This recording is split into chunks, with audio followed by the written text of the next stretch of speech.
Goddamn.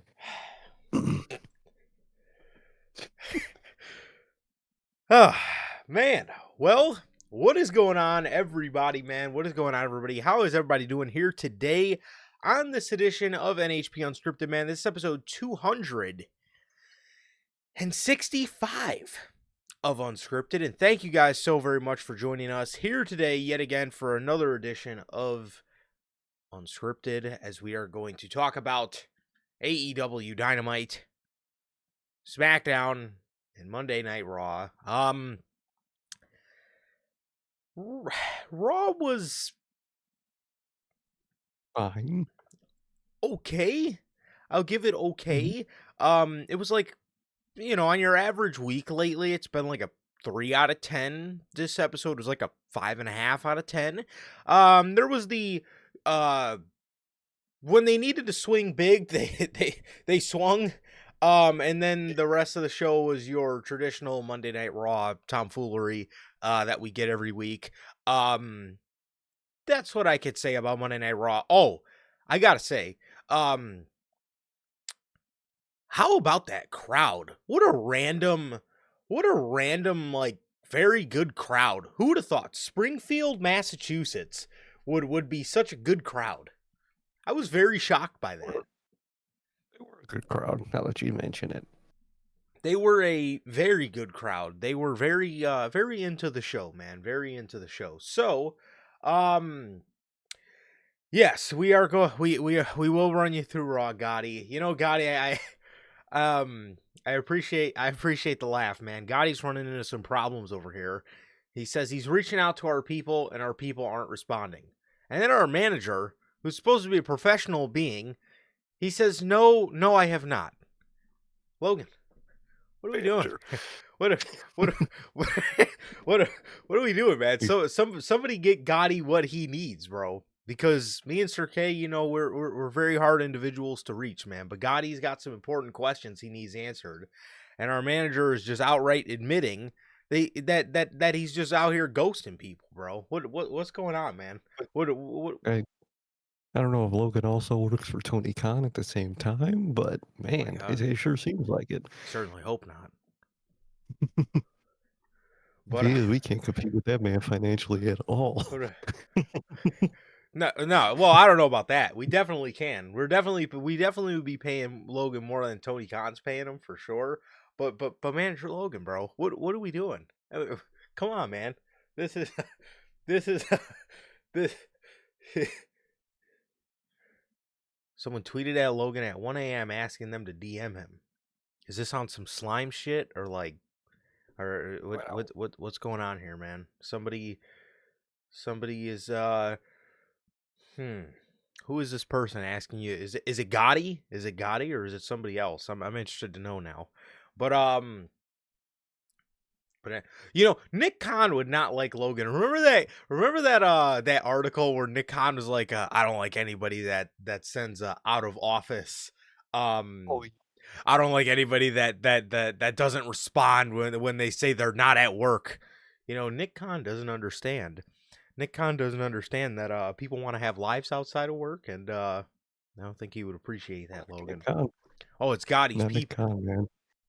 Oh my Oh, god, it's Gotti's people.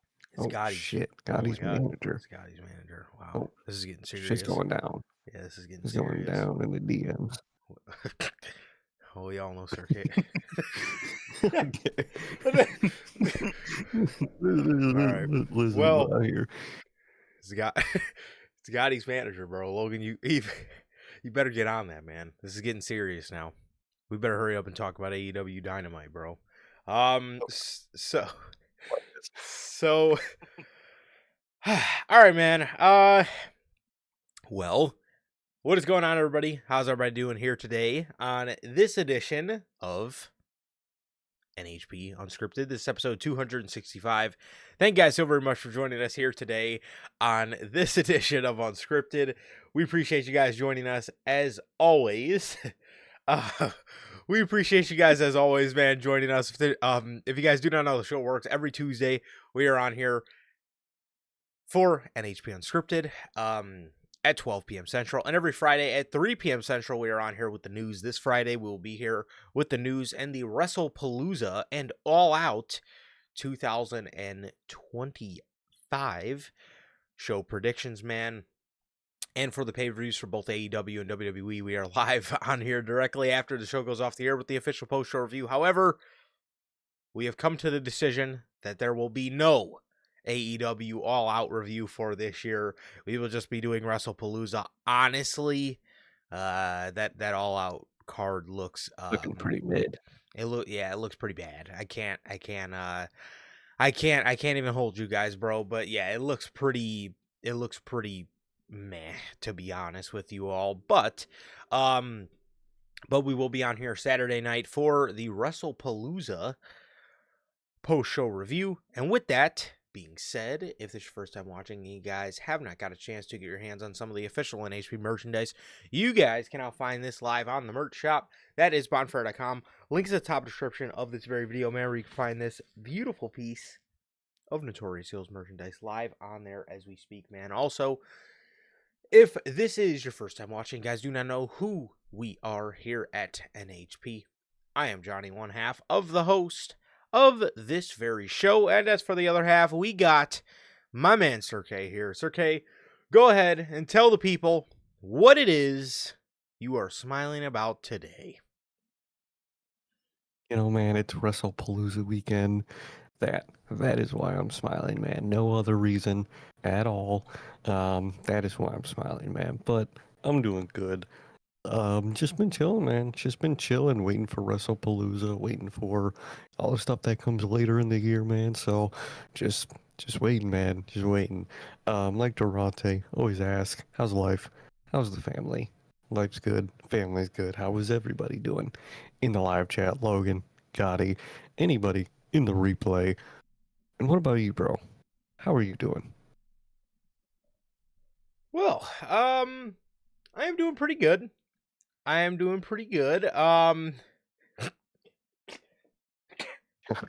Sir Kush. Shit. Oh man. I'm doing pretty good. Man. And wow. Look, they can't even message Logan, bro. They can't even message Logan until he follows back. Wow. Wow. That's how you outsource. This is the this is the this is the ultimate display of AEW professionalism, bro. What's going on, Quite bro? literally. What's going on? Quite We need to all go back to the drawing board. Okay, we need to go back to the drawing board here. This is getting bad. But no, man, I'm doing pretty good.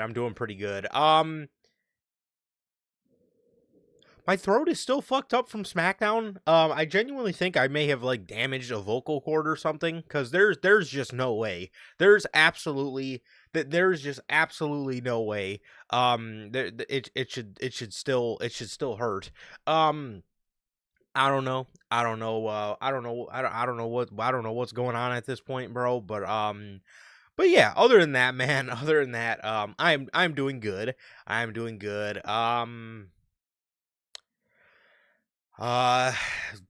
Yeah, nothing too much, man. Nothing too much. Nothing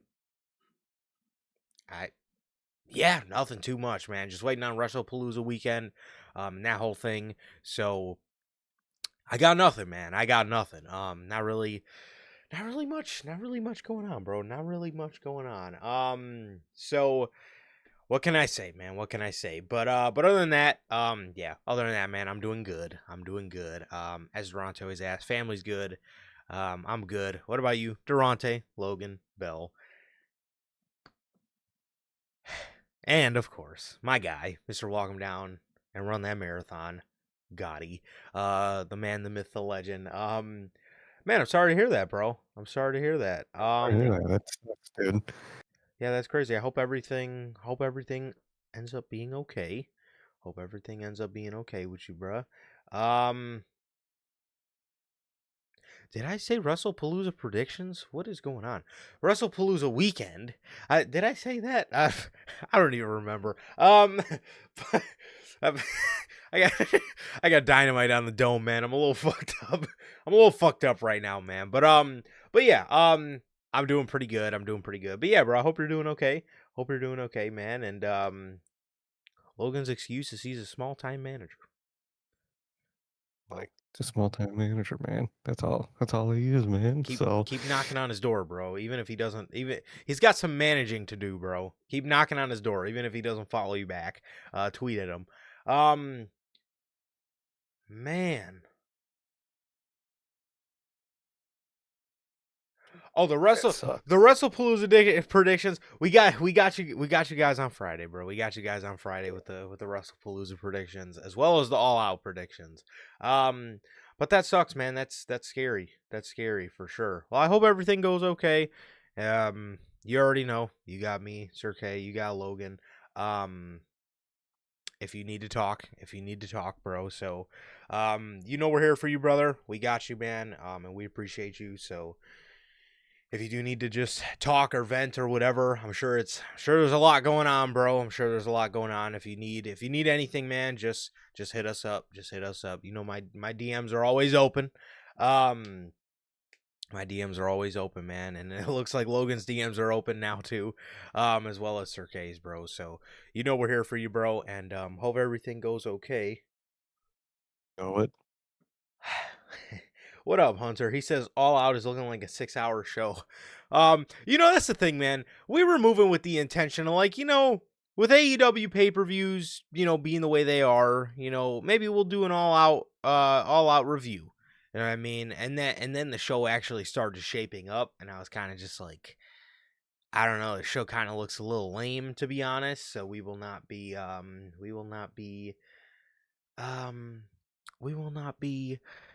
reviewing All Out, unfortunately, man. I hope they put on a good show. I do. I hate that WWE had to kind of step on their weekend, man. Because I did want to watch the show if there was no wrestling on, but like I said, man, then the show started shaping up and it looks kind of mid. It looks kind of mid, man. So that It does.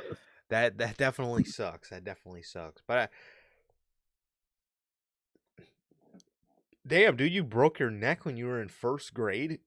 How did you do that? Oh man. Man, I can't imagine. Dude, I Never broke a remember bone. when we were in first grade, I want to say. I don't know if you remember this. I remember seeing it though. This guy remembers a lot of things, so we don't know. But I did actually. I remember there was a kid on the monkey bars, and it was a kid that he lived down the street from me. He was on the monkey bars and he fell off of the monkey bars, and when he fell, his arm completely bent. He put his arm behind his back to like catch himself, and his arm completely bent behind him, bro. So I don't know if you remember that, but that was pretty gruesome. That was pretty gruesome, Yeah, man. that's gruesome as shit. I do not remember that. Man, fell off a trampoline, bro. That's crazy. That is crazy, That's dude. insane, man. Man. Hunter says, this is a good question. He says, what is our thoughts on the Andrade situation? So, your boy had an anniversary this weekend, so I was out with the missus all weekend, and we were standing in line at a place waiting to check out, and my phone goes off, and I hear my watch buzz, so I'm like, look at my phone, and I just see Andrade quietly exits WWE for the second time, and I'm like, huh? And I did a double take, so I started looking around. And I'm like, and at first, the first thing we hear is it's booking issues, and he had a problem with his booking, and I'm like, well, that's really unfortunate. That's really unfortunate because they had him in a tag team with Rey Fenix, which although it was a cool tag team, like I don't know why you just didn't do the 100%. I don't know, although the tag team was fine. You put the guy in a tag team when Zelina Vega's on the show and she's randomly in the mid card. Nobody really, like, no offense, but nobody really cares for her as like a singles person. Why the hell isn't she just Andrade's manager? It just seems like the obvious thing to do there. And then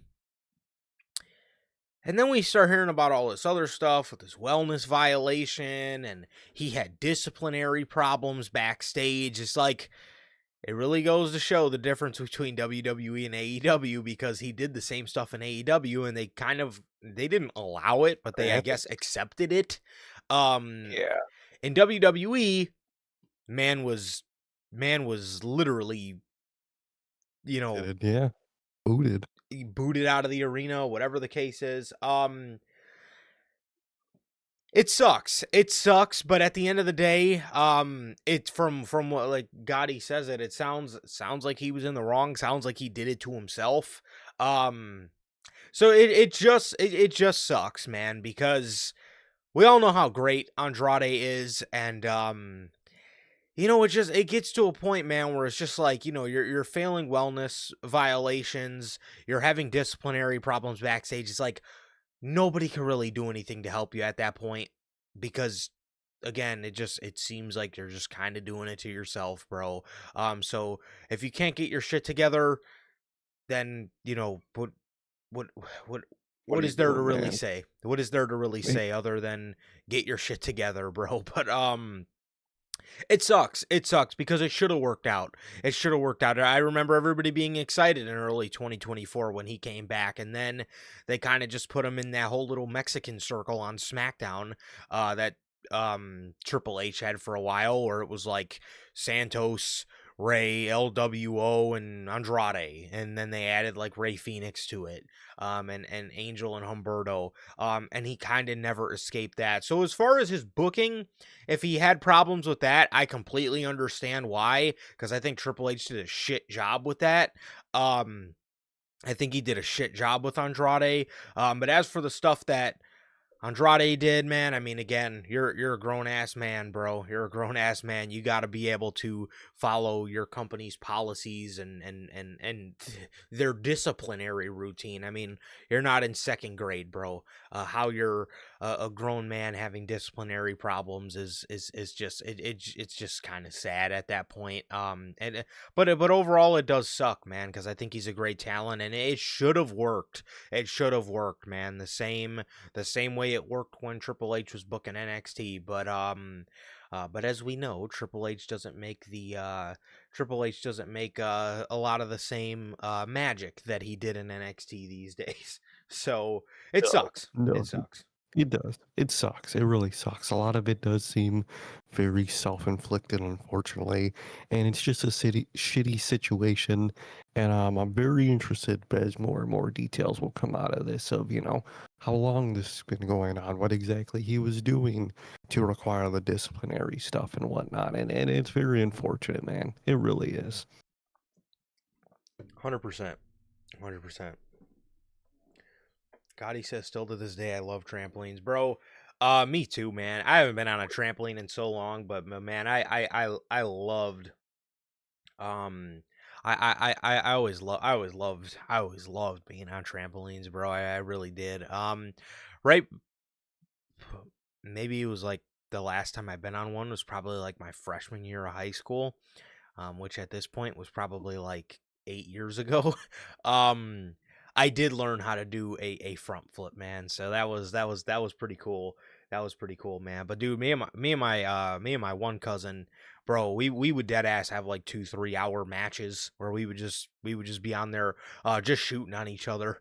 Literally just like no like like how wrestlers, like, would they'll like run around and like, or they'll take the downtime in the match to like talk about the next move. We dead ass used to do that shit, bro. I was dead ass training for the big leagues out there. I don't think it was that deep to him, but it was to me, bro. It really was to me. If you want to look into some trampoline parks around Minneapolis, bro, I would definitely oblige, bro, for sure.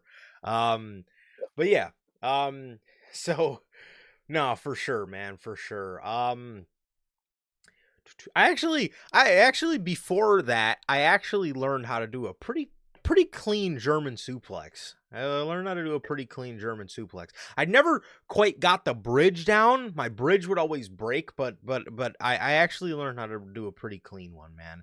I definitely got a pretty clean one-winged angel at the expense of this guy over here. But it was not on a trampoline. It was on some fucking dude. stiff ass fucking dirt. And it was picture perfect. I will say that, man. Don't try this at home, they said. But and we definitely did. No, Hunter says Andrade strikes me as a guy that will truly never be happy no matter where he is. This could also be true. Because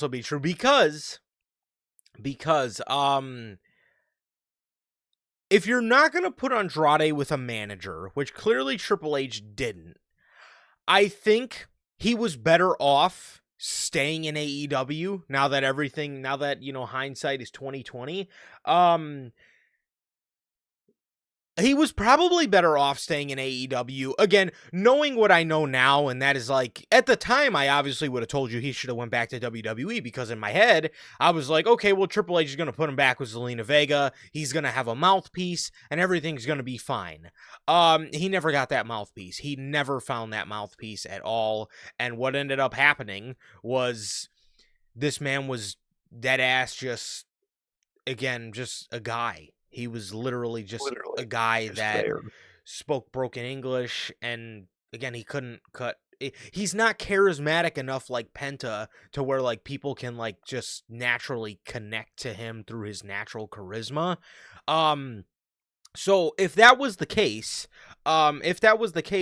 he probably should have just stuck it out in AEW, because he would have just been a guy, and yeah, he would have occasionally, got TV time or whatever, but at the end of the day, they would have just trotted him out there to have matches. And again, if you're not going to put him with a manager, then just do that, because AEW's fan base appreciates work rate more than WWE's fan base does. That's just plain and simple. So knowing what we know now, he should have just stayed in AEW. So yeah.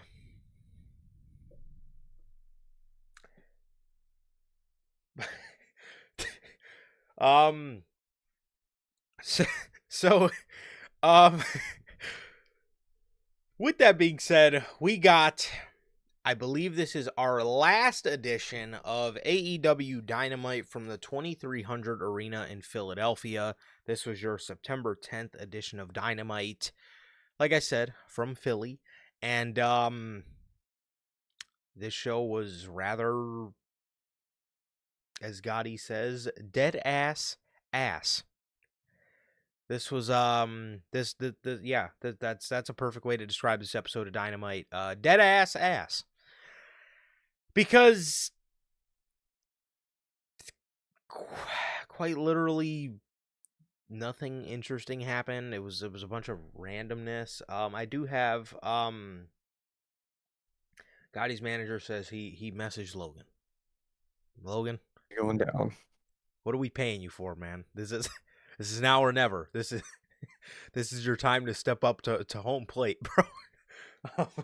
So yeah, man. With that being said, Excalibur decided to drop just some random piece of like, what did he just say on us in the beginning of Dynamite? I don't know if they're doing this to swerve fans, or I don't know what. I don't know what exactly. I don't know what exactly happened here, but Bryan Danielson comes out because he's on commentary now. Apparently, he's a part of commentary now, which I think is dope. Cool. And Excalibur just says, Bryan Danielson joins the commentary team as his in-ring days are behind him. Again, I don't know if they're saying that just to swerve us, but which also gives me a reason to believe his in-ring days are not done, because You mean to tell me you just announced that on the September 10th edition of Dynamite as he's coming out to do commentary? You just want to spring upon us that his in-ring days are behind him. I don't know what that was about. If I were to take a guess, if I were to take a stab at it, bro, I think that his in-ring days are behind him for the distant future. I can't believe that he's done and that's the way that they would announce that. I don't see it. No, I don't. I think they're gonna end up playing into that eventually. I'm sure while Brian's on commentary, somebody's gonna get under his skin, and that'll definitely evolve into some type of program where he returns in the ring. For sure. The show opens up with Adam Page versus the Doorknob Alexander. Match. They put it on graphic, dude. It's a grudge match. Are you actually kidding me, bro? No, Are you actually kidding me? not in the slightest, dude. Adam Page versus Doorknob Josh Alexander. Wow. What an opening bout. Great opening bout. Great grudge match. Adam Page defeats the Doorknob. And Kyle Fletcher comes out. And Adam Page gives Kyle Fletcher his all-out match. And he tells him that he is not ready for the world title. Fletcher rebuts, saying that he is ready for the world title. And Hangman will find out at All Out when they say, and new World AEW Men's World Champion and TNT Champion, Protostar Kyle Fletcher. I like Fletcher. I do. I like Fletcher a lot. He's grown on me from, just go back to Unscripted from November, December of last year. You'll know how much I did not like Kyle Fletcher. The guy's grown on me a lot. I like him a lot. I think he has superstar written all over him. And saying that, I can also say, dude, can you ever just have the TNT champion defend the TNT championship on a pay-per-view? Why does the TNT champion always have to be in a multi-man match, or why does he always have to be doing something that has nothing to do with the TNT championship? And again, he's your TNT champion. You have this guy running around saying he wants to be the greatest TNT champion of all time. Meanwhile, you're also going to have him on pay-per-view losing to Adam Page, which is like, it's not the losing to Adam Page part that is bad. It's the fact that he's a fucking champion. Why is he taking a loss? Well, he should be booked strong. He should be booked dominant. You got this guy running around every week saying he wants to be the greatest TNT champion of all time, yet he's getting handed L's. If he wants to be the greatest TNT champion of all time, why isn't he defending the TNT championship? Really, dude. Literally, it makes no sense. Tony Khan is a constant with the way he does the TNT title, where it's never allowed to just be the TNT title. The TNT champion is always doing something not mid-card related, dude, every time, and it's so frustrating. I'm sure it's going to be a good match, but this is not the time nor the place for this match at all. I don't get it. I do not get it, man. I don't know which one would have been worse. It's like Tony Khan went with his two worst options you could possibly have went with for Adam Page. Let's give him Kyle Fletcher or Wardlow. Great. Two guys that probably shouldn't be losing. Yep. And they're going to lose. Let's give them to Adam Page. That's just a wonderful fucking idea. Speaking of wonderful idea, hold your horses, everybody. I have an announcement to make. Because, and it probably already happened by now, so you need to go watch it if you haven't. They announced on Dynamite, Excalibur announced, Adam Priest and Tommy Billington versus FTR2. What the fuck happened in one? What the fuck was one? This is two? This is two, bro. This is two. The second match in what hopefully is a trilogy. I need it. I need it. Yeah, dude, I need it. I need fucking Adam Priest and fucking whoever the fuck. Tommy Billington. Um, Remember, he's there the you guy go. that he's the guy that Dax said couldn't pay his bills. Remember? Oh yeah, oh my God, he's the Yeah. one that got him the job, and then Yeah. told the world he got him the job because he was broke. Yeah. Good lord. And he's probably just gonna beat him. Good lord. What a homie. Wow. um, Um. and at the pay-per-view. Yeah. So Oh fuck. hopefully, honestly, if I think Adam Priest and Tommy Billington versus FTR2, the only fitting place we could do this is in the main event of All In next year. I mean, where else are you gonna do a match of this magnitude, bro? I'm listening to this shit, man, and obviously we get done with the first match, and Excalibur's doing his B-rolls, and he's like, blah blah blah blah blah on Collision, Adam Priest and Tommy Billington versus FTR2, and I was like, wait, what the fuck did he just say?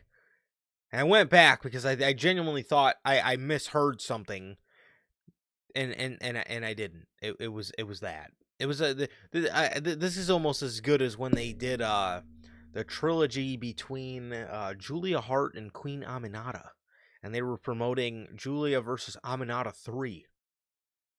And I don't know what happened in the first two. We have Adam Priest. First of all, I know who Tommy Billington is.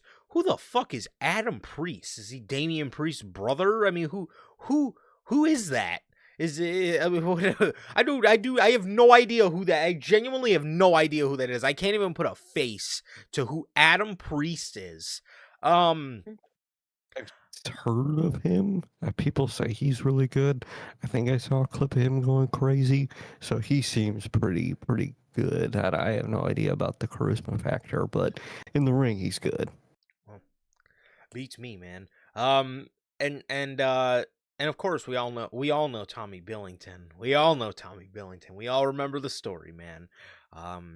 Dax did a beautiful thing and then told the world he did a beautiful thing. Because my man's was broke.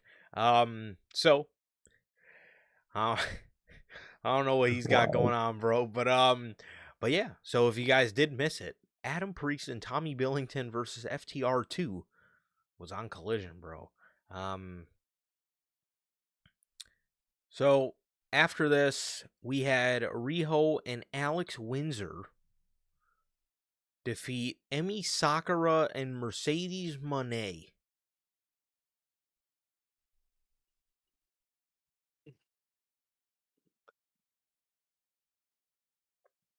Mm. Um. uh, eh,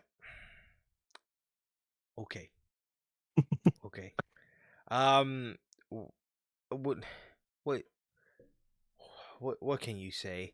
After this match, I believe we got a bunch of run-ins by Tekla, Jamie Hayter, all that whole crop of people. What the fuck is this? Honestly, this is what you are wasting people's time on a Wednesday night doing. This. Yep. That just doing random shit for the fuck of it. Okay. That was that. Ahead of Mercedes Moné's match with Riho. All out. Out of Fucking anybody. Rebo. Out of literally out of anybody on that women's roster. With a women's roster that is very deep, by the way. You give her Riho.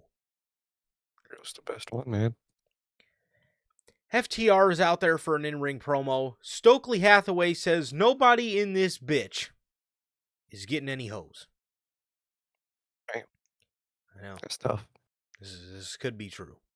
This could be true. Typically, the AEW audiences are like that, for sure.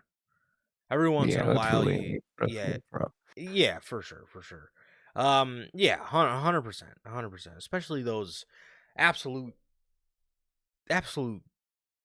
just savages. We were in the hallway with that Allstate Arena for sure. Smelly motherfuckers, honestly. But Ain't anyways, attracting nobody. yeah, 100%. No, there's no chance. So we got Dax Harwood gets outside of the ring and they start getting in a bunch of fans' faces.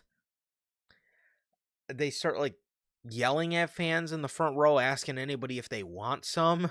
There was like a clip going around on Twitter. They muted it on TV, but on Twitter, you could see a clip of like some fan yelling at him. And I think one of the dudes said something like, and this is just how you know these atmospheres and these AEW crowds, bro. One of the fucking dudes said to Dax Harwood something along the lines of, you blocked me on Twitter, I'll kick your ass." Like, okay, Fucking dork. first of all, you're not kicking anybody's ass, and No, second of all, not kicking Dax's ass, bro. What? it's and second of all, No. and second of all, your comeback is you blocked me on Twitter. I Like, did y'all not see what they did to the guy that tackled Bret Hart? I would not be fucking with FTR like that, bro. They what? fucking mollywopped that fucking dude. Oh man, you blocked me on Twitter. I'll kick your ass. That was just man. What remind me to have you fight my battles, man? Because man, that was that was an act of bravery right there.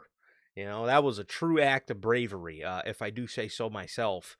Holy fucking shit, wrestling fans. You guys embarrass us some days, man.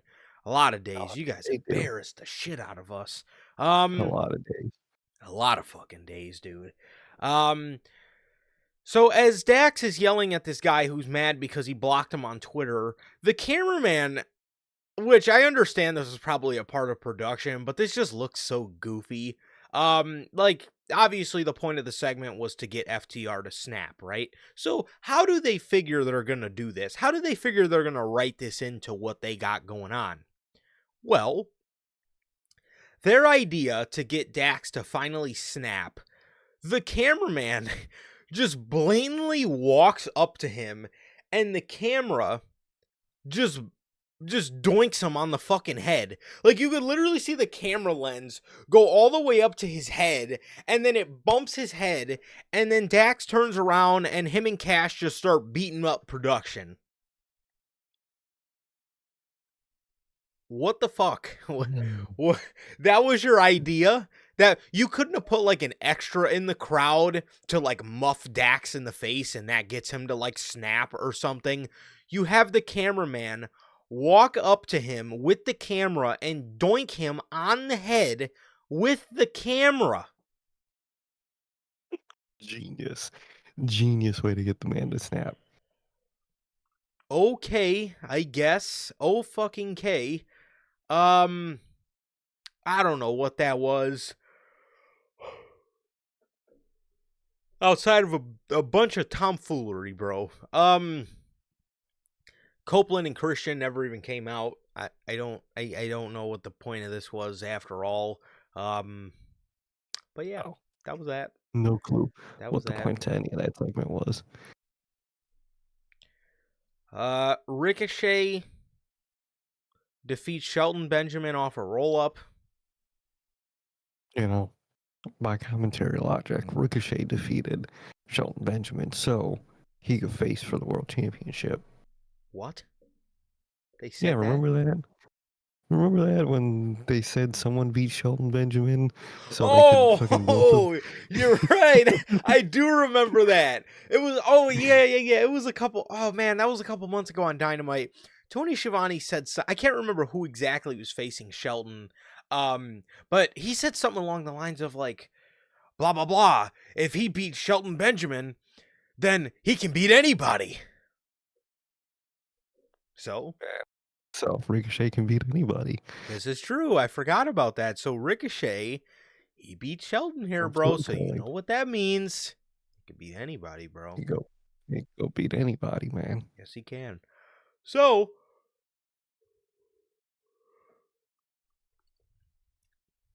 he beat Shelton Benjamin off of a roll-up. I think one of his guys hit Shelton or something with like a weapon, and then Ricochet, took the roll-up or whatever. Or I think Ricochet might have low-blowed him and then rolled him up. Afterwards, their groups are fighting. The Hurt Syndicate come out. MVP is fighting Bishop Khan, and then Bobby Lashley is fighting Toa Leona. Bobby Lashley fighting Toa Leona looked great, I must say. Until these guys are fighting on the outside, right? Toa Leona takes, AEW barricades, how they have like that pool, that like black pool noodle almost over the top of the barricade.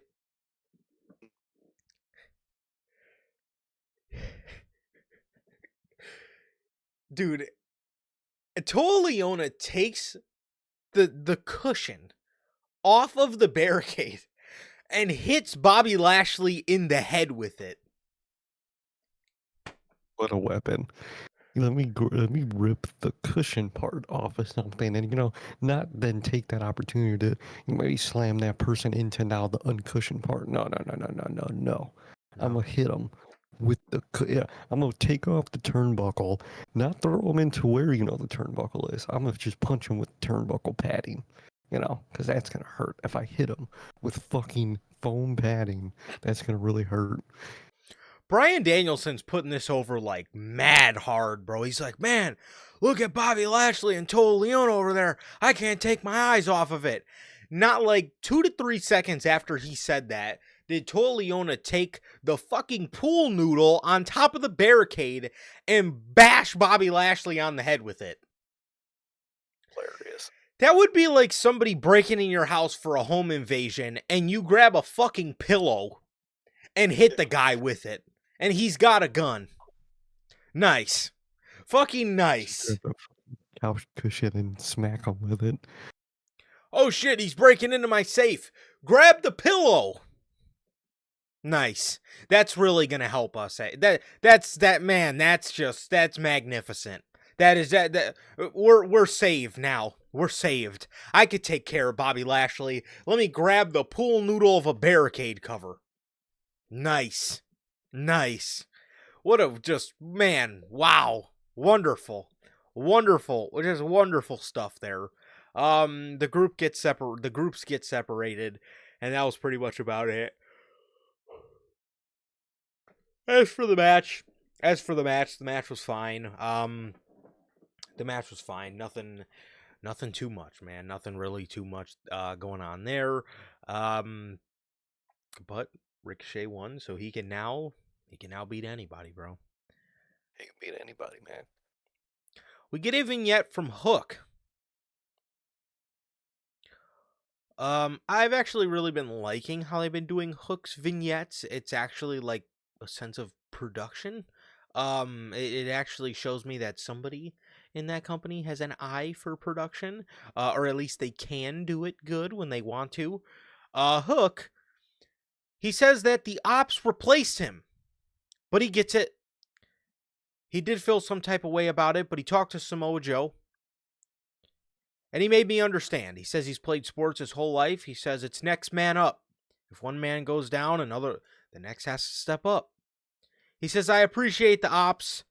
He says, Joe told me the ops will always have my back, but it's time Hook stands on his own.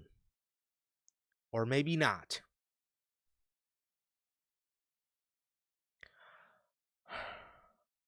So, the whole maybe not thing, if your answer is maybe not, please just keep him with the opt, because I will say, I am a little sad that the pairing of Hook and Joe is done, and we ended up getting left with Hook and Joe and Shibata being the last two members from the original ops, and Will Hobbs is in there, and Hobbs is cool. But Hook and Joe were the main, they were, I actually really like them together. I actually think that was just such an odd pairing that ended up being so great. It's like, it's typical Tony Khan pairing. Like, why the fuck is he putting Samoa Joe with Hook? That's how I felt in the beginning of it. But then we get these backstage segments, and they just felt organic. Their chemistry was just organic together, and it was great. It was really great, man. So to hear this, it definitely does suck. And like Logan says, the stuff with Hook is cool, but will anything come from it? Honestly, probably not. It's probably just gonna be a couple weeks of vignettes, and then the vignettes will go away, and who knows where Hook will go from there. And as for the whole maybe not line, if you're gonna put him with anybody, I have absolutely no idea who that will be. But I again, if you are going to put him with somebody, why didn't you just put him back in the ops, man? Because him and Joe were just gold together. I mean, I don't know how they were so quick to give up on that. Really don't, man. I really don't. They were amazing pairing. I don't know why you didn't bring him back into the ops, especially you're already teasing some new, alliance for him. Hope he's alone. If not, you should have put him back with Joe. But who knows who they're gonna put him with? A lot of AEW fans I saw think it's gonna be Orange Cassidy. So that's gonna be rough, man. That's gonna be rough. But Hook's back. I like the vignettes, man. I just hope they actually mean something.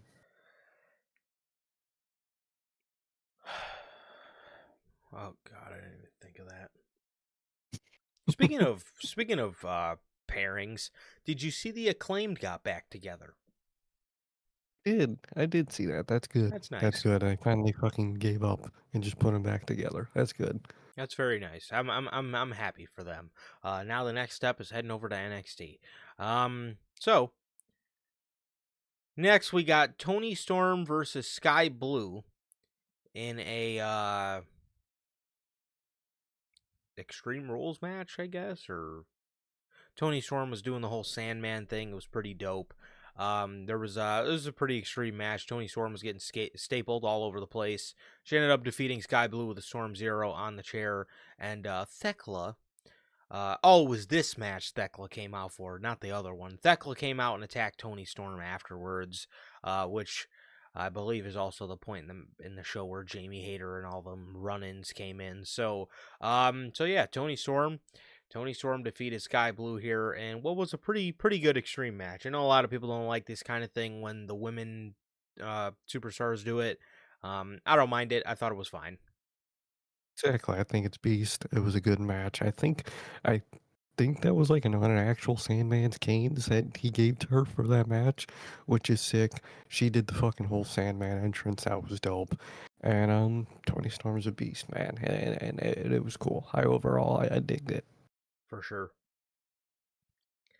We have a three-way unified championship tournament announced. It's 3 matches, and the winner of all 3 matches go on to fight for the unified championship. So there's a unified championship tournament, and Okada is in the tournament, and he's the champion. So, so it's gonna be a triple threat for the Yes. title win. Yes. Why is the champ in the tournament? Okay, okay, all right, okay. Yeah. I don't know. I don't know, man. That The Young Bucks and the Death Riders face the Ops and Bro Dito in a 5-man tag, or a 10-man tag, in the main event of Dynamite. A fucking 10-man tag. Just what I wanted to see in the main event of Dynamite. Exactly what I want to see. I want to see Bro Dito with the Ops. And I want to see the Young Bucks with the Death Riders still, for some reason. Even though they all lost, so they all should have separated. But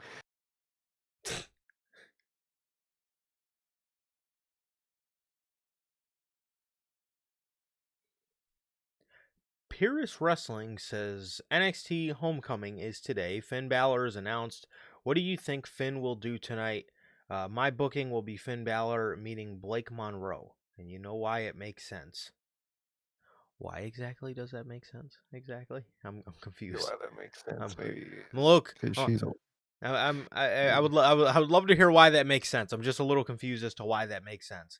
However, what would Finn Balor do? I don't know. Probably give more people dirty looks. The same thing he does on fucking Monday nights.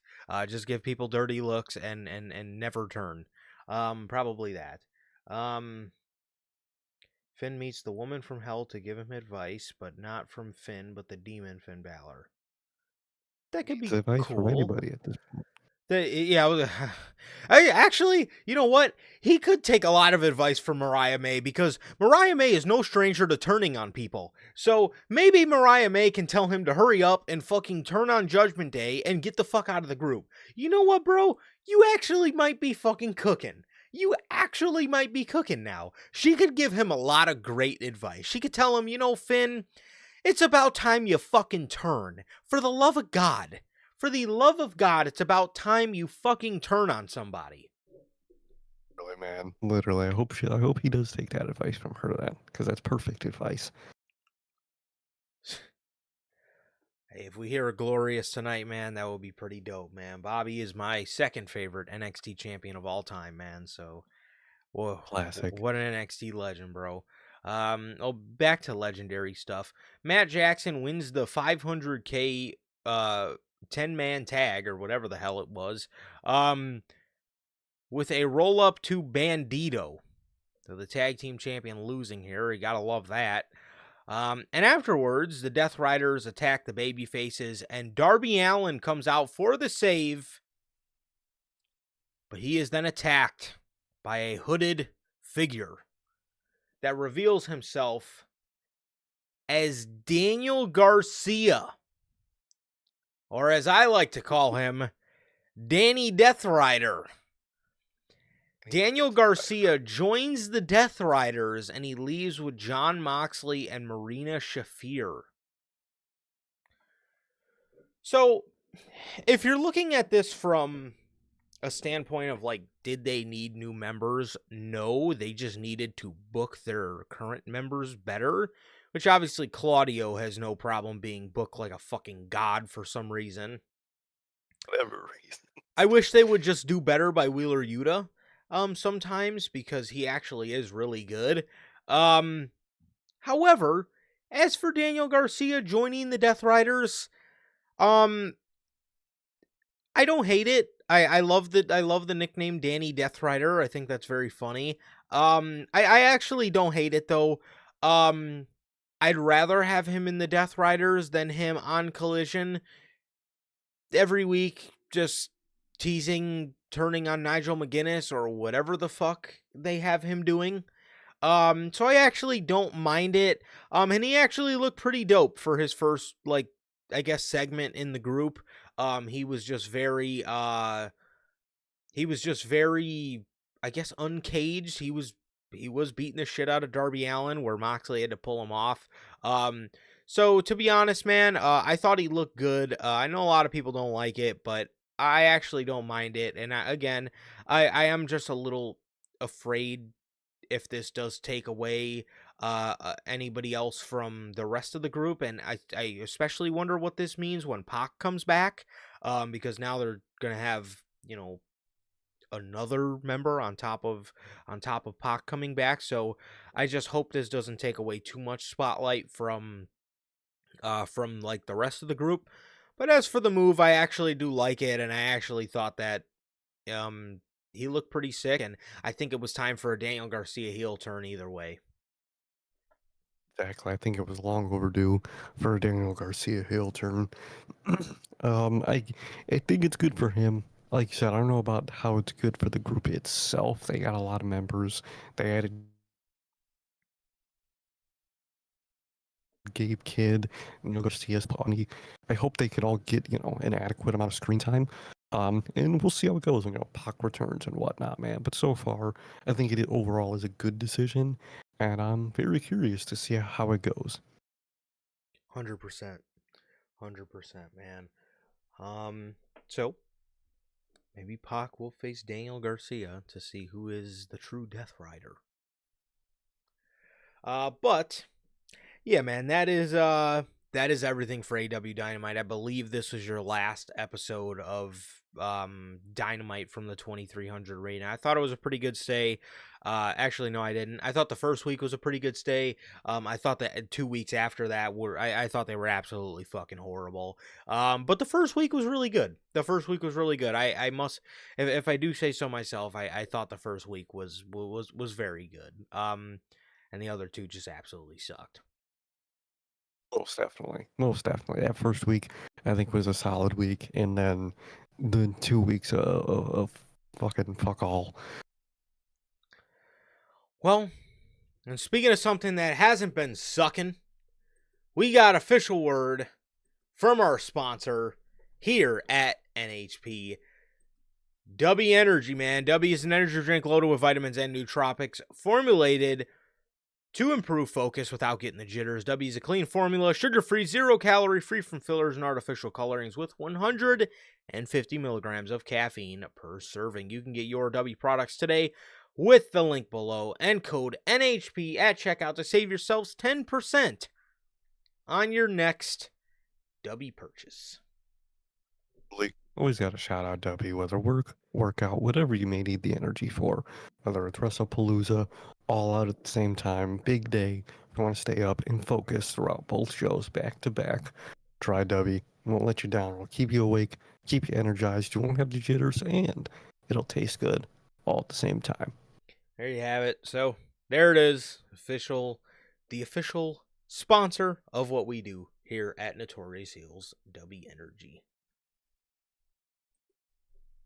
So, with that, we have SmackDown, or lack thereof. Sami Zayn's next U.S. Open challenger was Rey Fenix, and Cody Rhodes came back, and that was pretty. That was it, man. Yeah, honestly, that That was was. probably Mm-hmm. That was probably Ray Phoenix's like sorry for Andrade gift on SmackDown. And we Probably. didn't even know it yet. We didn't even know it yet, which is fucking wild, man. And Cody returned, so it's good to have Cody back. I guess we see him Friday. Sure they're gonna set up some type of fucking match for WrestlePalooza now. And I guess they wanted to give. What's his face?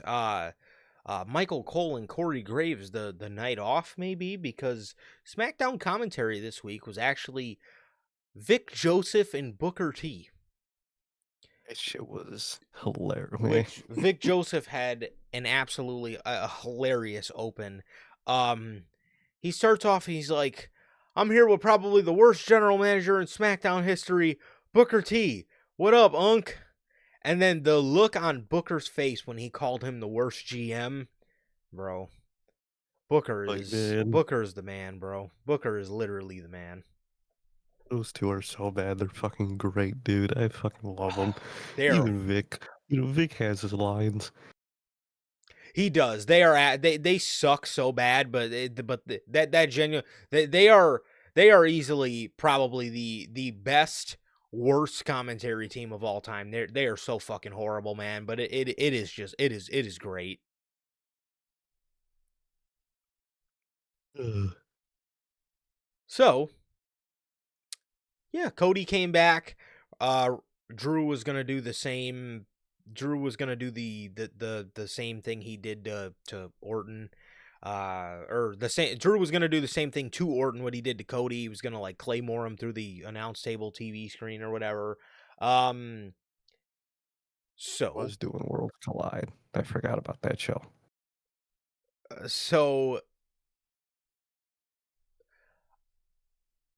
Yes, that makes sense.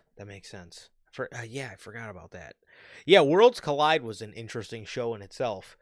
Dominic became the mega champion, and the Wyatt Six want the AAA tag titles.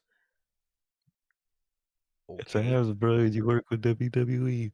Your fucking championships are held by their fucking superstars. Look at TNA. Look at AAA. Shit's tough out here. Yep. I was gonna say, At least AAA is owned by WWE. TNA isn't even owned by WWE, yet they're still owned by WWE. They So, just sitting in the chair in the corner watching the shit happen. It's just wild. man. So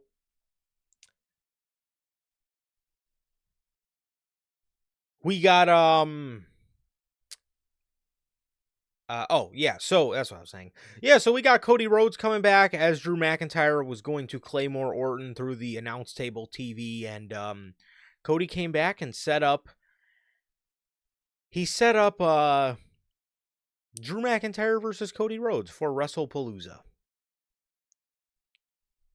Very interesting. I'm sure something's gonna happen with Orton on it, or they probably just could also just beat Drew clean. Who fucking knows, dude? Probably. He probably will just pack Drew McIntyre up, knowing Drew No, McIntyre's Triple H. 2025 booking. We are 9 months into the year, and man, I thought that man was going to have a stellar year this year, if I do say so myself. I thought he was gonna have a great year this year, man. And it was not. It was not that. So yeah. So Cody's back, and WrestlePalooza gets Drew versus Cody. So hopefully that should be pretty good, and Cody Rhodes will probably just pack up to Drew McIntyre there. You know, I will say, if WWE wanted to give us something, outside of the box, per se, Yeah. you've been keeping Jacob Fatu off television for so long. What if Drew McIntyre won the WWE Championship and then went on to Mania to face Jacob Fatu for the title? That sounds amazing, and that's exactly why that won't happen. That We're probably gonna get. Oh man, I'm very curious to see what Cody does at Mania. you know, it, I got no fucking clue. which is crazy because if he goes to Mania against Orton, is he just going to? Is he just gonna? Win? Does he just beat Orton? Which is like, I don't know. I don't. I'm tired of Cody Rhodes just being like the only guy that they think can hold that fucking title. It's a little ridiculous at this point, man. Like, let other people become champion, dude. It's just, I don't know. I don't know. I have absolutely no idea what Cody Rhodes could possibly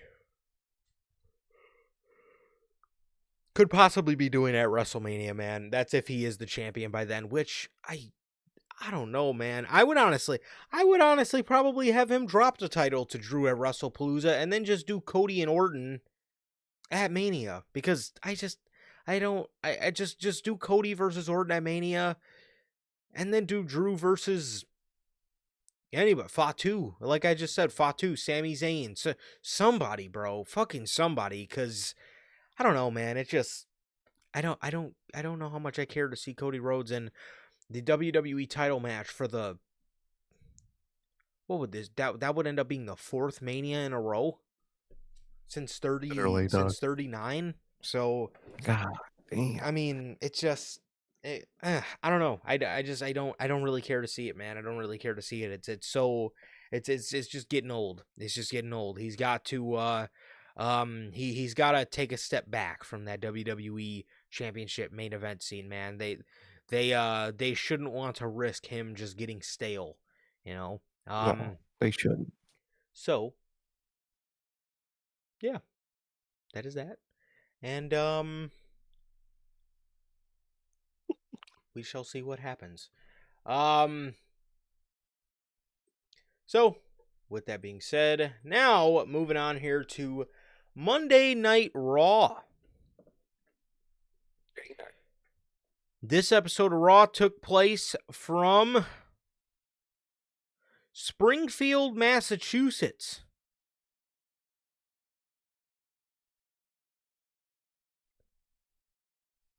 The show opens up with Jey and Jimmy walking into the arena, and they're in the parking lot, and LA Knight comes up to Jey and he pushes him. These two get in a shoving match. Jimmy separates them, and then Adam Pearce and a bunch of other people separate them.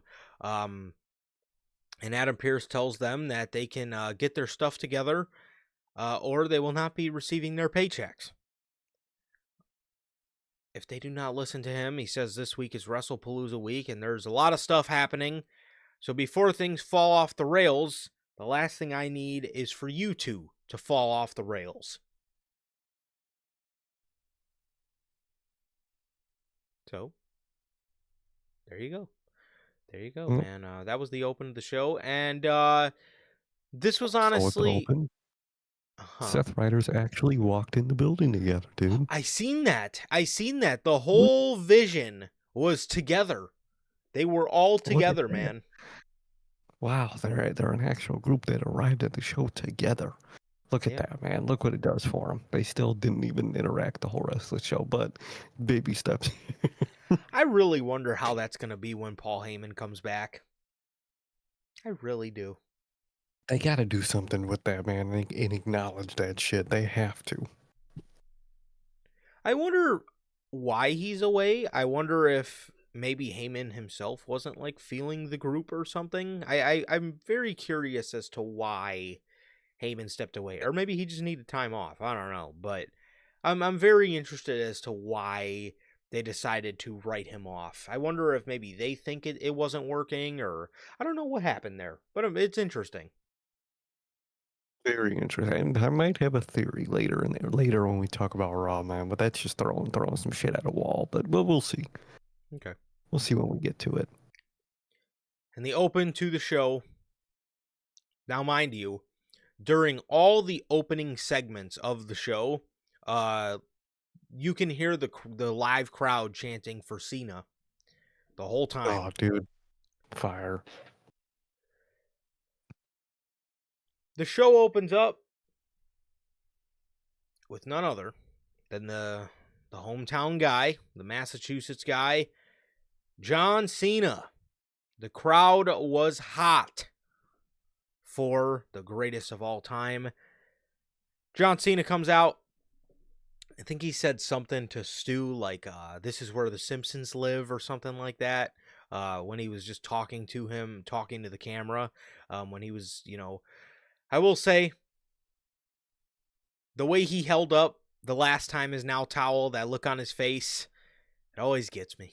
It always gets me every time, man. So sad, bro.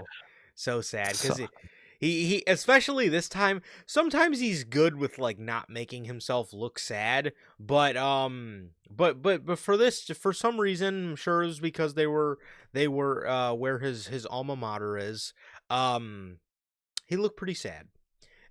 So he comes down to the ring, and he gets his introduction from Alicia Taylor, the greatest of all time, the Never Seen 17, the last real champion, John Cena. He says,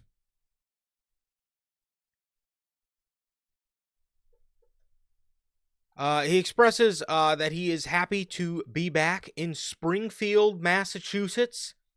He says, many of you may not know this, but I played football right up the street at Springfield College.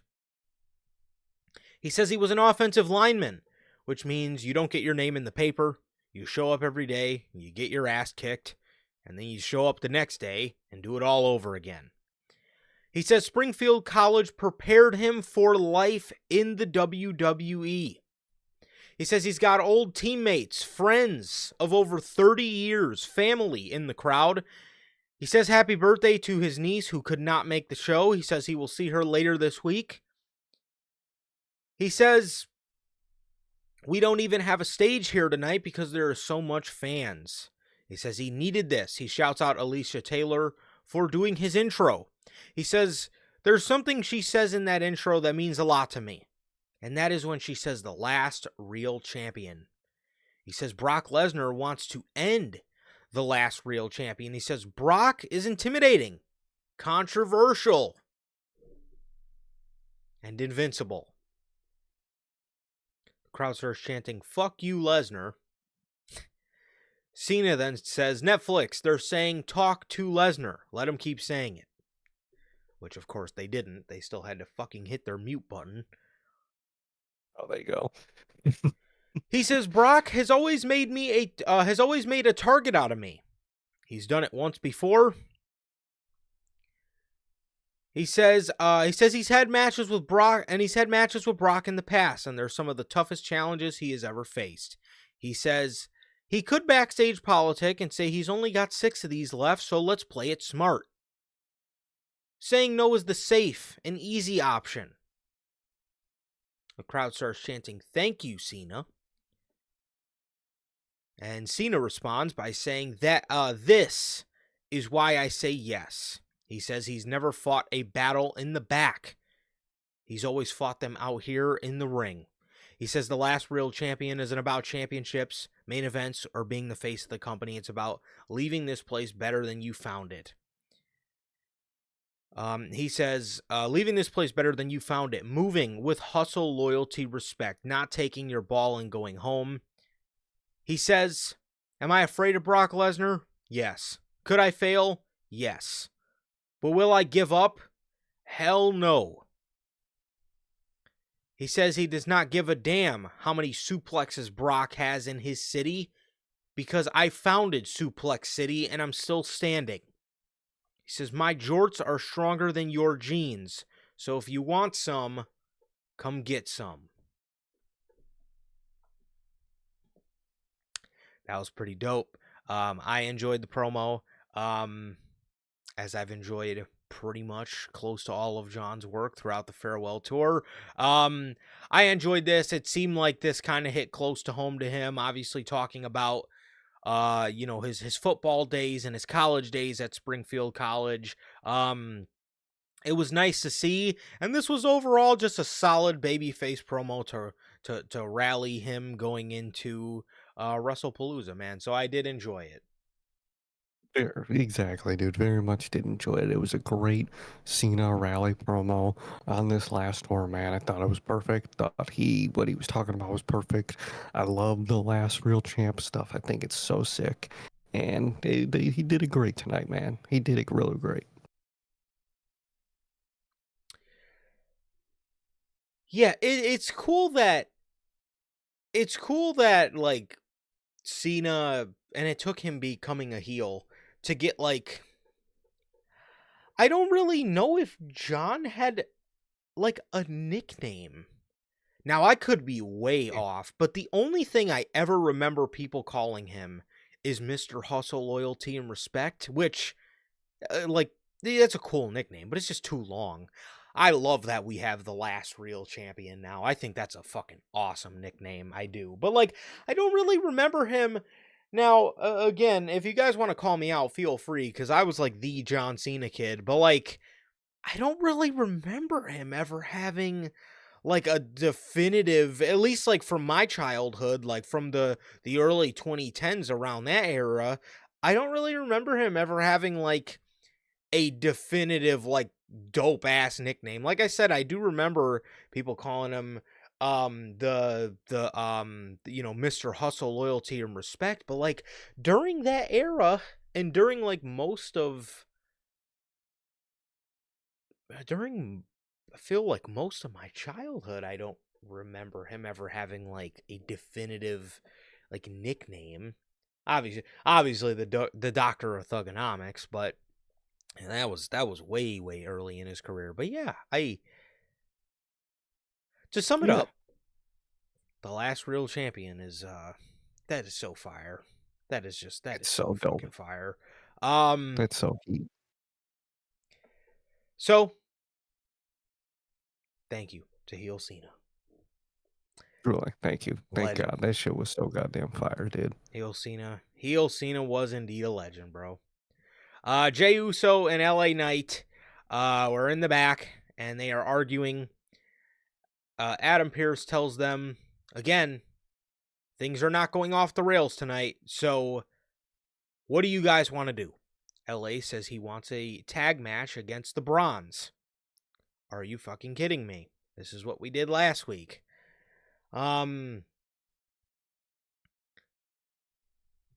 He just wants the bronze, man. That's all he wants, you know. Dude. He doesn't want to, be out of, the bronze circle. He doesn't want to go for a world title again. No, no. He just wants the bronze, just to face him. Horrendous, bro. Absolutely horrendous. Yes. So, LA Knight,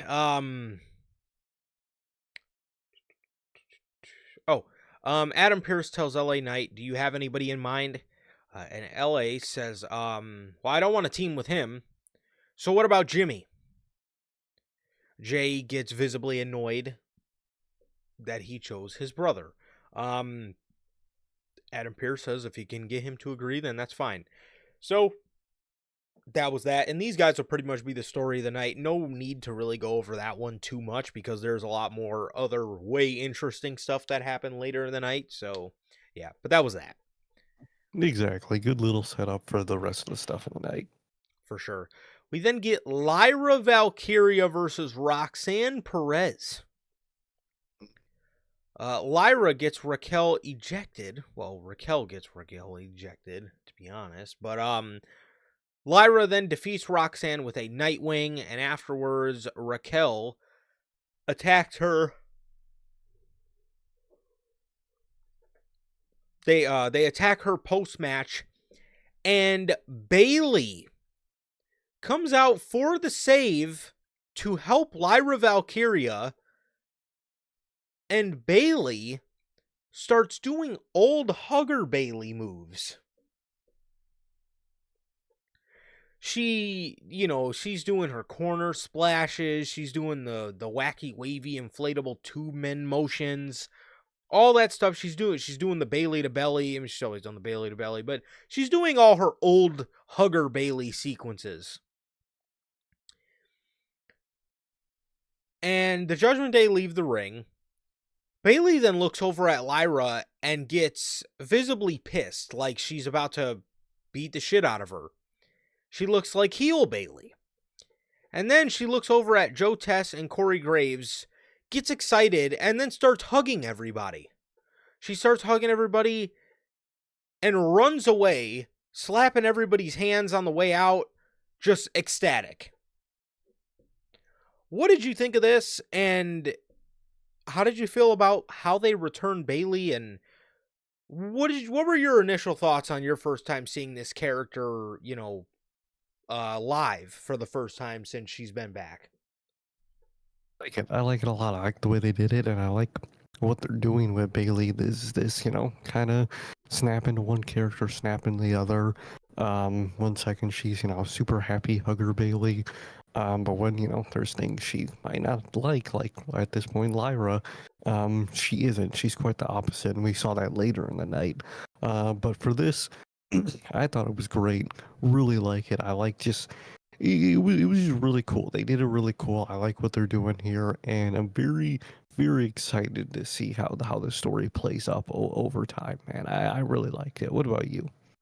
I liked it a lot too, man. It does remind me a lot of like Firefly Funhouse Bray Wyatt, like how, he would be, fine with like Alexa Bliss or like his puppets or Postman Pierce or whoever the hell, whoever the hell he was talking to. But like, but then when he would talk about his opponents, it would obviously get very dark. It would get very eerie. It would get very, unsettling, and he would just get that tone in his voice. So I liked it a lot, man. I really did enjoy it. I thought it was great. Like again, I like her snapping in and out of characters. It's very cool, and I like that they're really selling that like what Lyra told her like had a domino effect, I guess, on her mental. So so I liked it a lot, man. I did enjoy it a lot. Io and Stephanie Vaquer were in the back. They signed a contract for their match at WrestlePalooza. Afterwards, Kyrie and Asuka came up. Stephanie and Asuka there was a little tension. There was some words back and forth with them two. And then Asuka, she told Stephanie, they were going to teach her a lesson. And she set up her against Kyrie Sane. So we would get that later in the night. Segment was fine. Just Oscar running around talking shit to everybody. Nothing out of the norm. So yeah, that was that. Exactly, man. Normal stuff from what we've been getting from all them so far, man. And it's good, man. I can't wait for this match on Saturday and for everything to kind of evolve storyline wise. For sure. Penta versus Kofi Kingston. I think it was off TV for US audiences. Did you see later in the night what happened with New Day and Penta? Yes. Oh, okay. Was it on It was it was. on US? Damn. Fuck. I guess I missed it. Okay, we'll get to that when we get to it. No, don't feel bad. I wish I did. Yeah. Because I saw it on Twitter, but I swear I didn't see it when I was fucking going through Raw, man. Was it right before the main event? Let me see.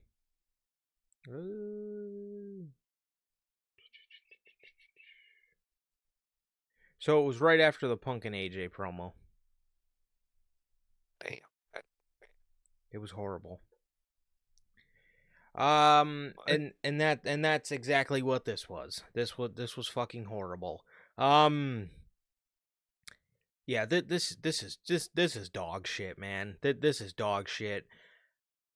We seen this 2 weeks ago. We seen Penta versus Kofi 2 weeks ago. Last week we got Xavier Woods. This week we're getting Kofi again. Triple H, man.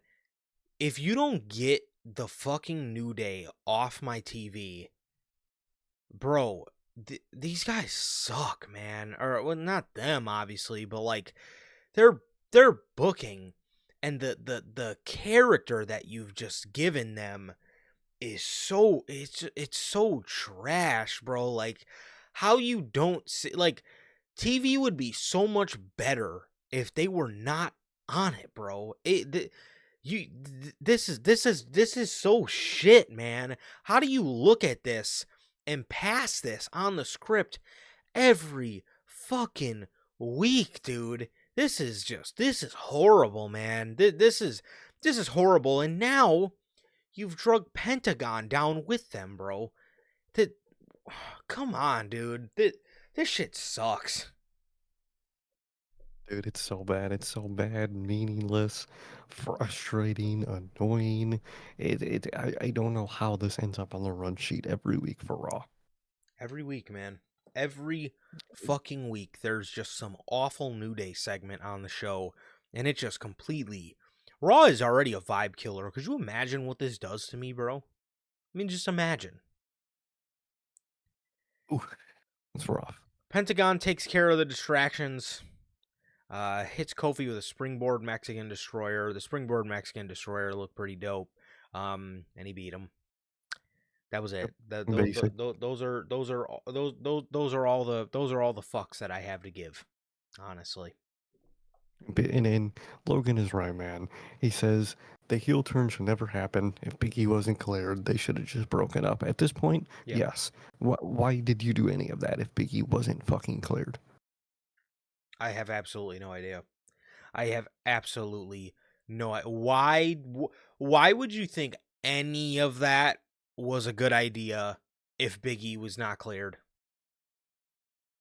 And if that's the case, and if you knew Big E wasn't cleared and you still wanted to go ahead and do it, why didn't you I don't know, formulate a fucking plan on what you wanted to do with these guys? It just seems like they did that and they just thought that moment of shock television would carry them into the next 3 years of booking for these guys. Like, no, it doesn't.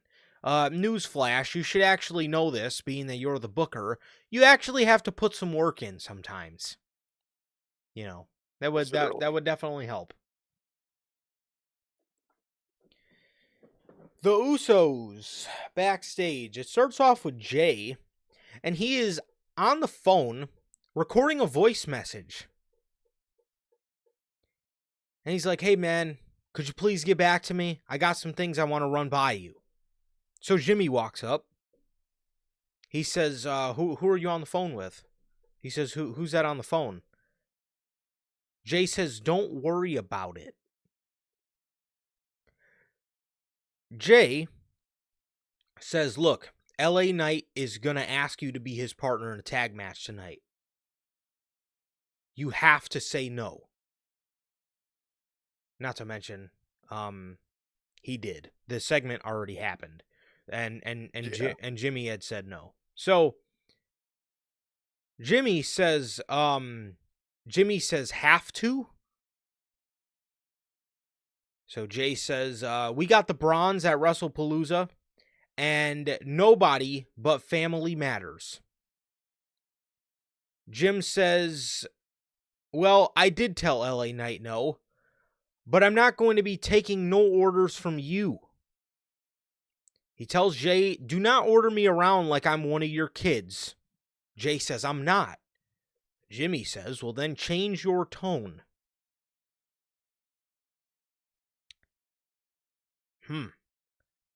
Well, he says, change your tone because the last time I checked, there ain't no Ulafala around your neck. This is actually one of the best parts about Monday Night Raw was this segment. I thought this segment was great. I thought this segment was absolutely fucking great. The story of Jey Uso works so perfectly, man, because he was in that position earlier this year where he was like, John Cena-ing it up. He had all the colorful merch every week. He had a new color of Yeet shirt every week. He was the guy that, was there to please the fans. And then what happened? A lot of fans started hating him. A lot of fans got fed up with him. A lot of fans got tired of him. We were one of them, right? And so the whole story of, being me ain't working. So I got to switch it up. So who's the one person he's trying to be like now? The one person he shouldn't be like. Yet it goes so perfect with the story. It's Roman. It's Roman Reigns, the guy he despised for years, the guy that he low-key despised for years, the manipulative asshole, that guy. Jey's ended up starting to turn into Roman Reigns. I heard a rumor that WWE felt it was a big mistake to end their Bloodline saga. I heard a rumor that they just thought that it was a big mistake because that is a saga that garnered a lot of interest for them, and clearly you could tell things centered around the Bloodline garner interest because I've never been more interested in Jey Uso since 2023 than the last time I was this interested in Jey Uso, it was him getting back together with the Bloodline. The last time I've been interested in Jey Uso as a singles was 2023, when he first started his singles run. So I love this, and I love that he asked for Jimmy back for so long, and he's always told Jimmy, come back, you can always come back. And when Jimmy finally does decide to come back, Jey wants to start acting like Roman, the same guy that they both tried to get away from. Pretty sick, man. That's pretty sick. I like it a lot. Exactly, man. Exactly. I really like it. I love this segment. Probably the best segment of the night.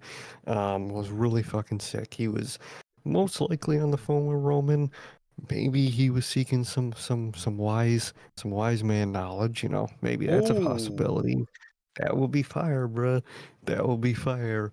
Imagine like Jimmy finally, in the fucking 2 months or whatever, when fucking Roman returns, his Roman up and be like, "Hey, man, I know Jey was trying to get on with you," and well, imagine Roman's like, he wasn't trying to call me. What are you talking about? That shit would be fire. Oh, that That would shit be. would be fire. I didn't even think of that, bro. That would be nuts, bro. That would That would actually be be pretty nuts. That'd be crazy as hell, and that obviously that would get Roman pissed because he's He going just after turned on his me. old Y Yeah. man.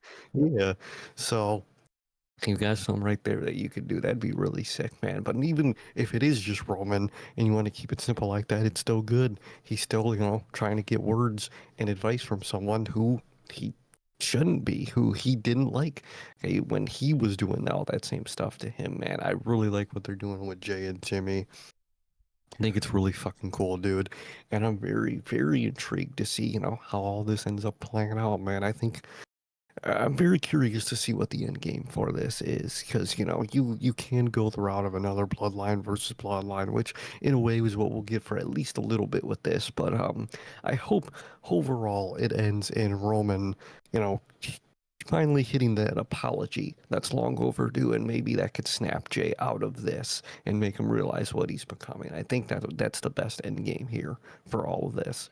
I think so too. I think that's one of the only ways you can go is Roman, sort of apologizing to Jey Uso for Roman sort of apologizing to Jey and basically telling him, I don't want you to become like me because a lot of things I regret. So I think that would be great. The whole wise man conspiracy would be really dope. Fire. That would be really dope because being the bloodline enthusiast that I am, a couple of years ago on a promo, the Usos were trying to tell Roman, Paul Heyman is a snake, and Roman told them, he's my wise man. So one day, if one of you are tribal chief, you could choose whoever you want as a wise man. So we already know that whole thing is kind of up in the air, and that's kind of up for discussion, I guess, if you will. And, Paul Heyman could be anybody's wise man, man. So it would be very interesting to see if Jey Uso would end up going back to the OG, right? And choosing him as his own wise man, which, like you said, obviously would piss Roman Reigns off because of the history there and everything he's done to him this year. But that would be pretty fire, man. That would be pretty fire. So yeah, we then get this promo with AJ Lee, CM Punk, Becky Lynch, and Seth Rollins. Seth comes out. He does his shtick. He introduces Becky Lynch. Becky Lynch says she is here to say things to people's faces. AJ Lee and CM Punk come out. And Punk says that, he says, since we're introducing ourselves, I am AJ's husband. And she needs no introduction. He then says, who is the team leader here? Who is the man? He says he'll start with Becky. He says he's made a career on telling other people what he's thought of them to their face. He says he's overwhelmed on what to necessarily say about them. He says that they claim to be wrestling's best couple, yet you guys can't share the spotlight. He says he had to hear 2 crappy theme musics coming out here. He says he can put Cult of Personality on the shelf for her to light it up. He says they share a brain cell and a wardrobe. He says they ask if they're, he asked them if they are going to let their egos get in the way. Rollins cuts him off. He says, you want to talk to us about egos? He says, you have the biggest ego of anybody I've ever met. He says, but I'm going to do something very unselfish and give Punk credit. He says, AJ is the best decision you've made in your personal life, but business-wise, it's a mistake you are going to regret. AJ says the mistake isn't because of him. It's because you had to go and use your wife as a shield. Becky Lynch says she says he is not at fault. Nobody expected you to come back. Punk is irresponsible for this decision. Becky asks, how are you feeling physically? She says, I heard about you healing mentally, but how are you physically? She says, I read your book, and you talked about the struggles with your neck.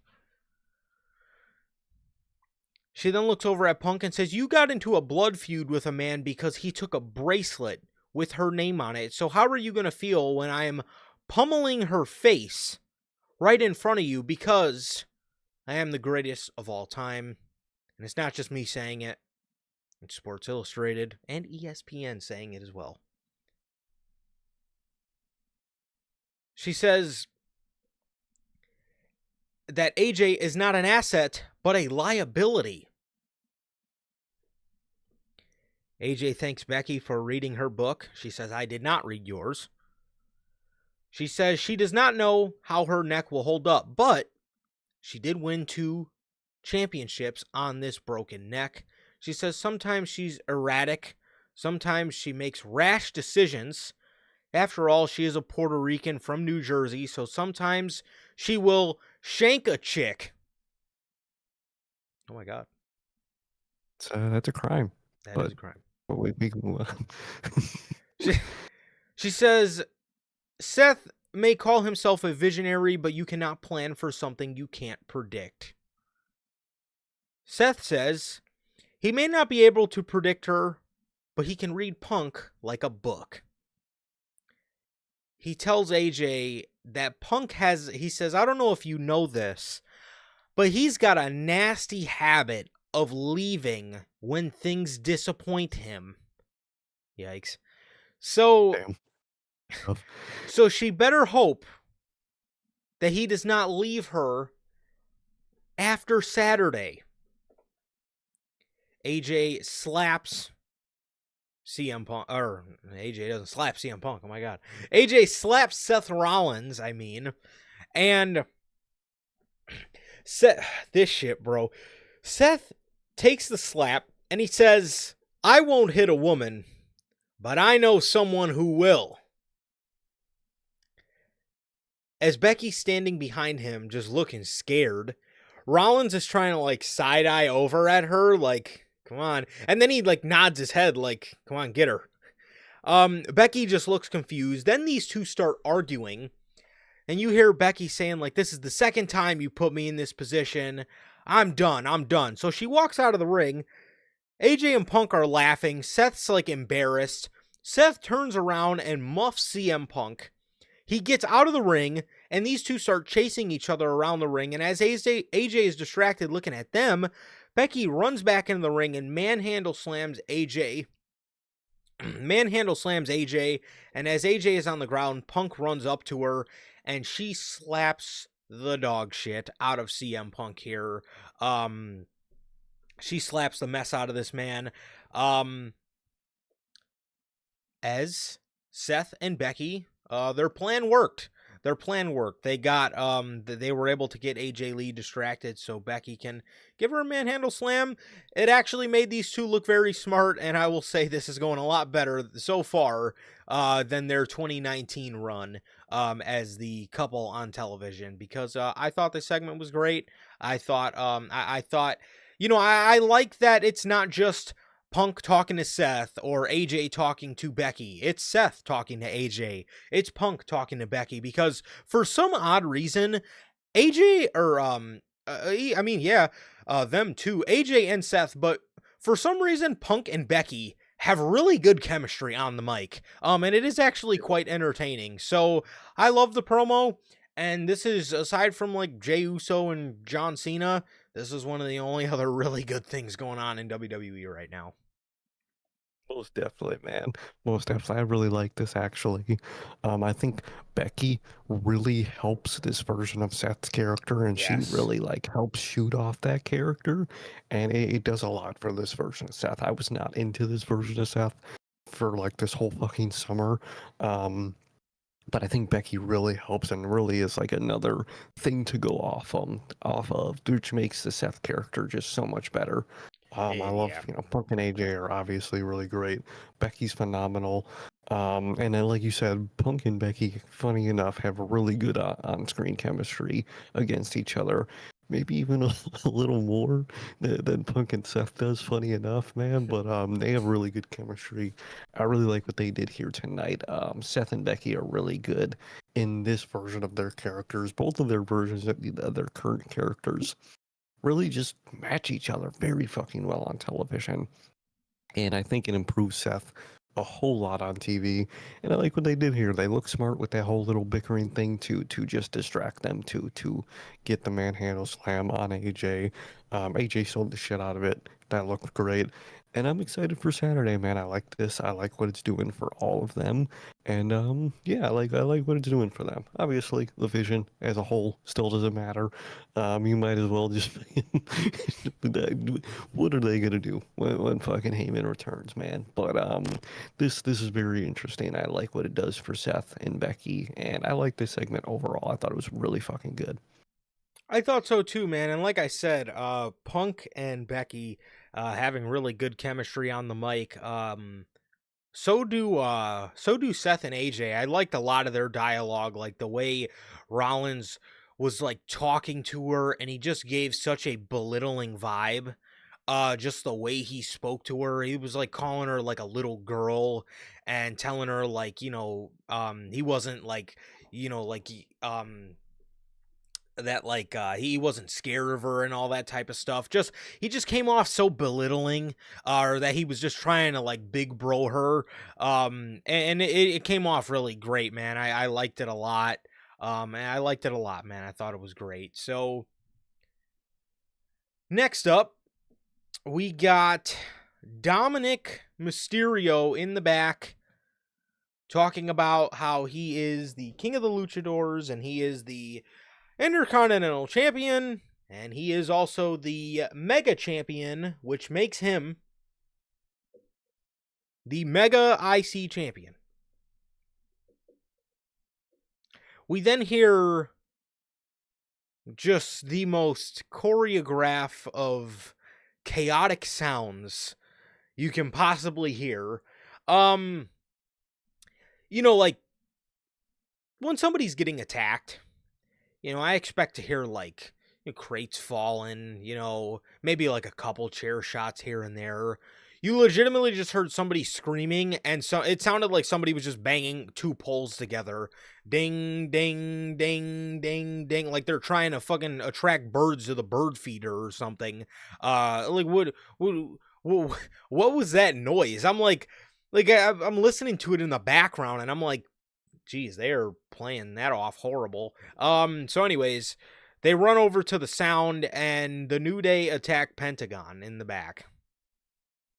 I wish somebody would fucking attack me in the back, having to watch this feud. I genuinely wish somebody would beat me with a steel chair the same way they beat Pentagon with a steel chair here.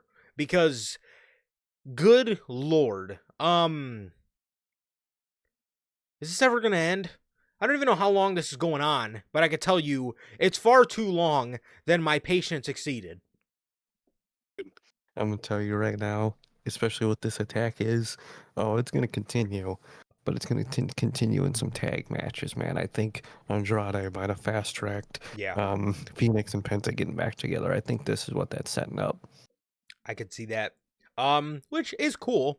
It does partially Good. suck because I think Penta could have done so much more in the mid card, yet we're getting the Lucha Bros back together for the fucking New Day.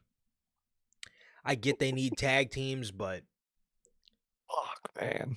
God damn, that's you gonna be some rough fucking Raw matches. you could have just done so much better for Penta as a mid card guy, man. You really could have. He had a lot of potential.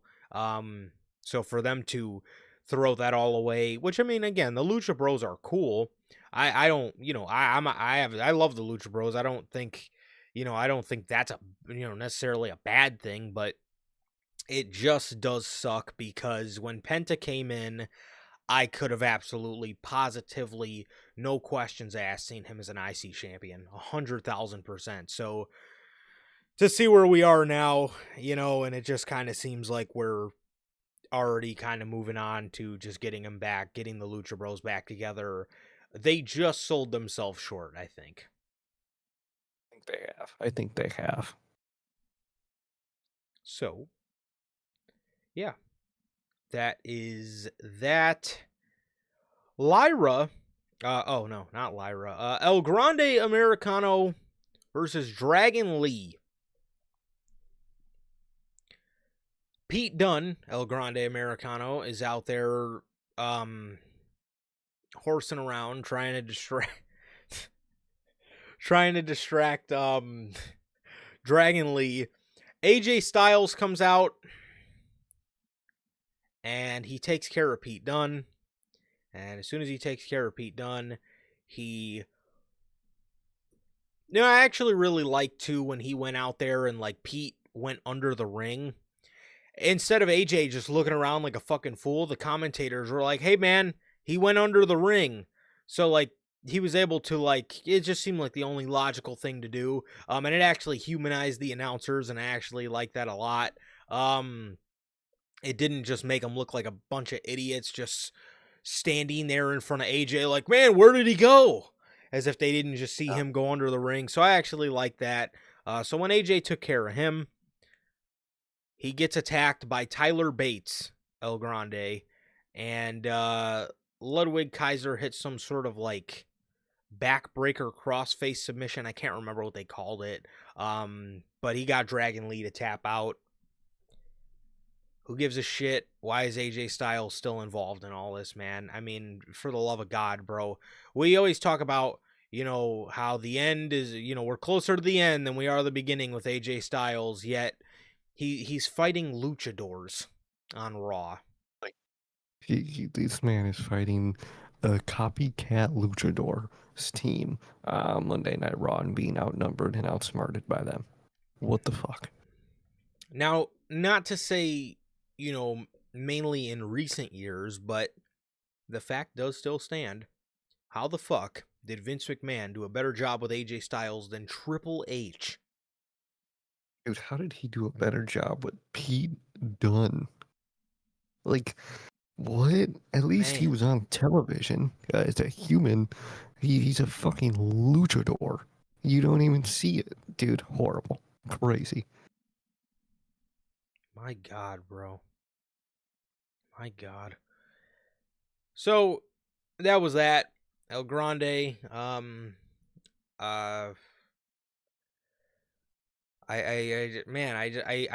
wonder what he's gonna be doing next week. I wonder what he's gonna be doing next week, man. I really do.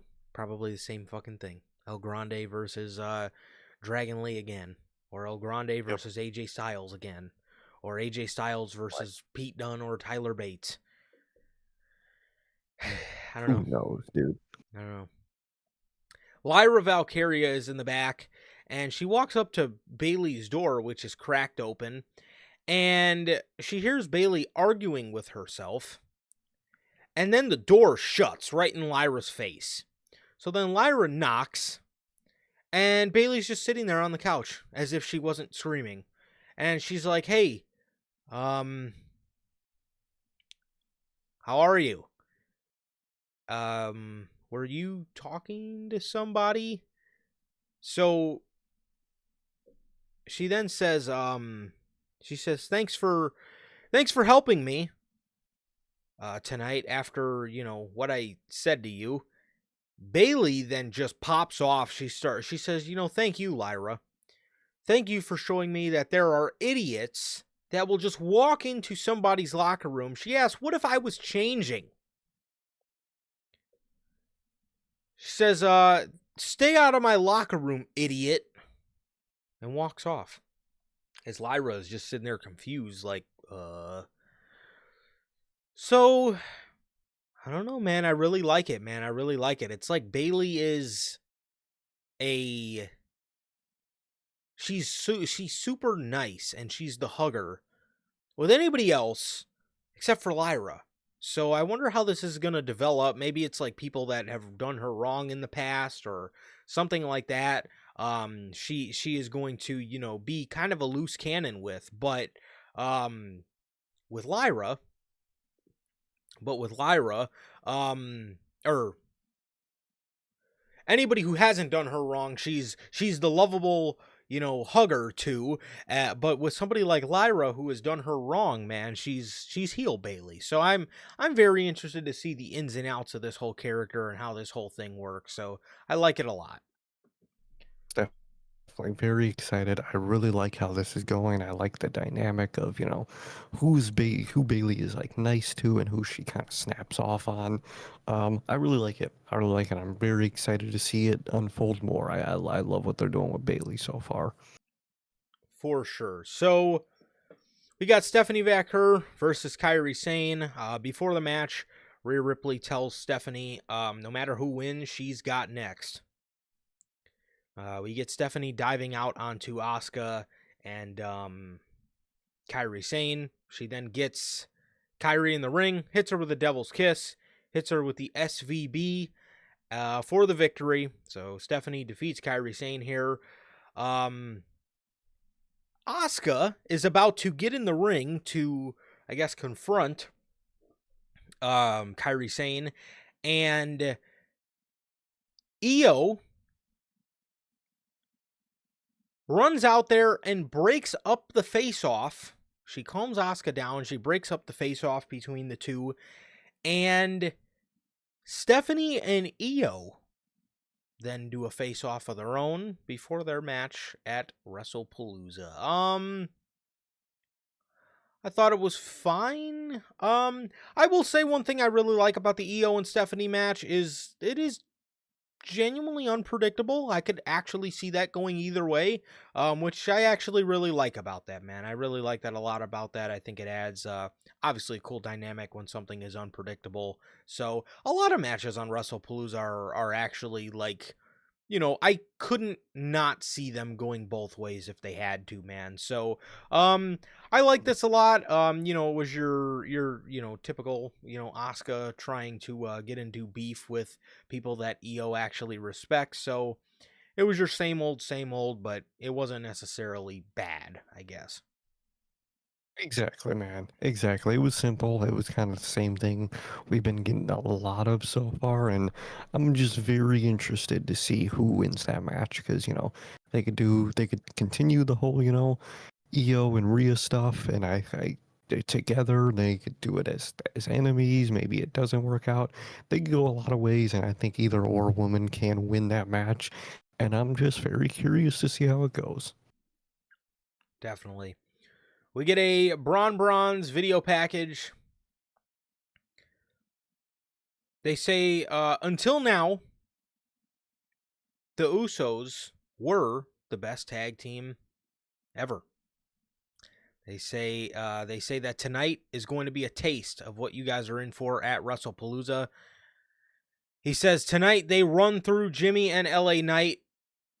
And what's next for Jey? Where do you go from here? He says that they will learn from their cousin that Seth has a vision and it does not change for anyone. You're damn right he has a vision, and I don't even think you two are in it at this point. So keep fighting for his vision, I guess. Keep going. It's literally the only connection they have is they just say that Seth Rollins has a vision. That's all they say. That's the only connection that those entities have on the show, man. But good little promo package, those two are great.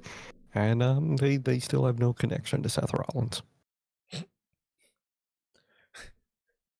I'm interested to see how all this is going to pan out when all the Rollins and Becky stuff is done, because, like, at some point, I would think he's going to have to go back to the Vision, but Literally. right. We will see. We will see. We get a Judgment Day backstage. Well, ladies and gentlemen, Judgment Day went from being the second thing on the show to the second to last thing on the show, man. Triple H decided to really spice things up in the past couple of weeks. And he said, you know what? Judgment Day isn't going to be the second segment on the show. They're going to be the second to last segment on the show. Exactly, man. Exactly. Really. Yeah, I gotta respect it, man. Really switching it up, keeping it fresh, Keeping you on your toes, man. Exactly. So, they are celebrating Dominic's AAA title win. Finn comes in and tells everybody to cut the brakes. Says Roxanne lost tonight. But you're not worried about them. All you're worried about is El Grande Americano. JD says, look, man, all we want to know is what does El Grande want back in return? Dom says, is it so crazy to think that he just wants my respect? Finn then says, well, if he wants your respect, then don't think to ask us for help anymore. And he storms off. Rusev walks up and he puts his hand out to shake Dominic's hand, and Dominic grabs the mega title and says, my hands are full. So Rusev says, well, let me introduce myself. I am the next Intercontinental Champion.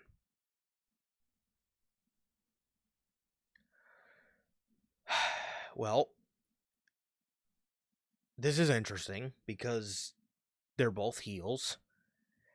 And you can't honestly fucking tell me, do not tell me you're going to have Rusev lose to Dominic Mysterio by way of El Grande Americano. I swear to God, dude. I swear to God, if that happens, I'm gonna lose my shit, man. I wouldn't be shocked, unfortunately. But my God, what the fuck is that? Okay. The Judgment Day segment was fucking. I mean, the Judgment Day side of it was fucking pointless. It was the same old bickering and tension and whatever the fuck. But I did like the Rusev part. I like I like the Rusev attitude. He'd be walking up to people and just saying shit. I like it. And hopefully something ends up happening with Judgment Day one day. That matters. Yeah, hopefully one day, man. Hopefully one day. I'm probably going to be in a fucking retirement home, and Finn Balor's probably still going to be telling Dominic, don't ask us for help anymore. I'm going to hold you to that, Finn. I'm going to remember that because I do not, I genuinely don't want to see them ever help him again. I would love to see that. Or are they going to help him again and then just continue to give him dirty looks? Probably. But I'm going to hold you to it. I'm going to hold you to it. So I would love to see. I would love to see you guys never help Dominic Mysterio again. This was minus Rusev. That was actually nice to see. We usually don't see other faces in Judgment Day segments unless it's El Grande Americano. This was your stereotypical Judgment Day segment. This was like the Judgment Day segment we talk about every week, man, where they, the dirty looks, the snarky comments, they say they're family, but nobody really fucking likes each other. This group has no cohesion. This group is not a unit. This group sucks. Okay? That's just the only fucking way to put it, man. This group just fucking sucks. Yeah, I am interested to see how the hell, because that to me just seems like you're kind of booking yourself in a corner a little bit to put Dominic against Rusev unless you are actually going to have Rusev beat him, which at this point, with the way they've handled Dominic as IC champion, I like Dom and I'm very happy he got to hold the IC championship. But please get that belt off of him, man. They clearly have no fucking they can't find they cannot find their way out of a wet paper bag book the way they booked Dominic Mysterio as IC champion. So we heard these rumors about Rusev and Ilya Dragunov. Put the fucking championship on Rusev and have him go on to drop it to Ilya Dragunov, man, because that is probably your best bet at this point. Again, I like Dom a lot, but he's not doing anything for that IC championship the way they've booked him. Oh, he's literally been allowed to do nothing with the IC title. So let's get him on there. Let's get that title back in the actual Raw mid-card division. Yes.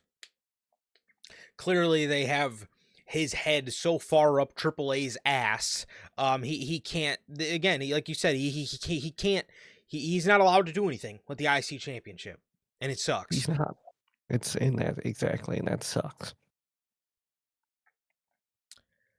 In the main event, we get the Bronze versus Jimmy Uso and LA Knight. Oh my God. I guess how the show ended. Yeah. Do you want to take a wild fucking literally the same thing as last week? Quite literally the same thing as last week. It's like it was like, you know, in like WWE 13 where you would have like the story creator and like, you know, you can like swap roles. What they did was they went with story number 89, and then they swapped Jey Uso for LA Knight. That they just swapped their roles. That is quite literally exactly what happened here on Monday Night Raw. Jimmy Uso was going to hit Bronson Reed with a Uso splash, but LA Knight was on the outside and got absolutely pummeled by like a jumping shoulder tackle by Braun Breaker. Braun looks in the camera and starts barking, and you could just see Jimmy behind him just looking horrified. Which the distraction allowed Bronson Reed to cherry pick Jimmy off of the top rope and hit him with a jagged edge to win the match for the Bronze. They attacked Big Jim after the match. Jey Uso then comes out for the save, and he gets rid of the bronze with the chair. And LA Knight is behind Jey, and he grabs the chair and he goes to hit Jey with the chair. Jey turns around. LA drops the chair, so Jey puts his hand out to dap him up. These two dap up. You know, all is well in the world. And then LA Knight turns Jey Uso around and gives him a BFT. I actually like, you know, Yeet versus Yeah. I actually do like that, especially that the Yeet man is more serious nowadays. So I actually do like that. However, this was literally the same ending to Monday Night Raw that we've gotten for like, it's definitely damn near down to a T. The same ending of Monday Night Raw we got last week, but this is pretty much your Monday. This has been your ending to Monday Night Raw since the night after WrestleMania. You know, it's either the Vision attack somebody and leave them laying, or the Vision retreat. And that's what we got. That's what we got this week, bro. But this week was to a T the same ending from last week, just swapped roles with Jey and LA Knight. So it is Literally. what it is. Like I said, I don't necessarily mind Jimmy or mind Jey versus LA Knight, especially that, you know, Jey is a lot more serious. It makes a lot of sense, man. But still doesn't change the fact that this is literally just the same exact stuff, man. So what do you know? Ending from last week just swapped LA hitting Jay instead of Jay hitting LA. It was good. I do like, you know, the whole story they're telling with Jimmy, Jay, and I like LA Knight's, you know, point in that story. I do. But still, dude, it's still the same ending to Raw every week with the same general people, same baby faces making dumb decisions every week. It's still the same thing every week, which is frustrating. Again, like what they're doing with Jay and Jimmy, and I like LA Knight's part in it. I like, you know, the kind of unintentional antagonist to Jay, but still, it starts and ends the same every fucking week. And the Browns are completely useless to the rest of television at this point already. They're just generic antagonists for the baby faces at this point, unfortunately. And you know the worst part about that whole thing, bro? They Hmm. win and they Yeah, still have they like mean nothing. no steam. Yeah, they mean nothing. They're like they are the antagonist on Raw, yet they still mean nothing. Yeah, at the same time, it's wild. These guys literally win every week, yet have no momentum. None. They literally mean nothing to television besides just the bad guys on the show. That's all they are. And it's because of how formulaic it is, bro. Your fan base has actively tapped out because you give us the same shit every week. It's the same exact ending every week, to the point where it doesn't even matter if they win or not because there's just no steam behind anything that they're doing. No, no steam whatsoever, dude. It's pointless, dude. It really is, man. But that is pretty much everything, man. That is pretty much everything. That was Monday Night Raw. That was all we got for everything this week. A pretty bad episode of AEW Dynamite. A decent episode of Monday Night Raw. Like I said, some stuff hit when it needed to hit. The Jey Uso stuff was great. The John Cena stuff was great. It's always great seeing John. And then and the AJ Lee and Punk Becky Seth stuff was great. And other than that, it was your basic ass Monday Night Raw. So what can you say, man? What can you say? But with that being said, that is going to do it for this edition of NHP Unscripted. This has been episode 265, man. Thank you guys, as always, for joining us here today for another edition of Unscripted. Thank you guys, as always. We appreciate you guys coming out. We got Hunter, Ches, Manager Logan. Am I missing anybody? I don't think so. And of course, the one and only Mr. Walk him down and cut these shits off. I don't know what's up with our manager's DMs, but it seems his DMs aren't open. Mine are, though, bro. So if you need to reach out to our team, if you need to reach out to me, I can relay the message to our manager. So, regardless. That's kind of the whole point of a manager. I know, it's ridiculous, bro. I'm me doing double the work here, bro. What are we doing, man? What are we doing? However, thank you guys, as always, for joining us, man. It has been always a pleasure for my Johnny.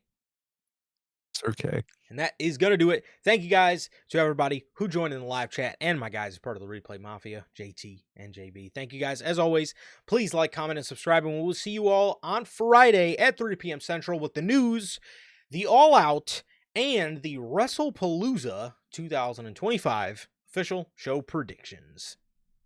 Peace.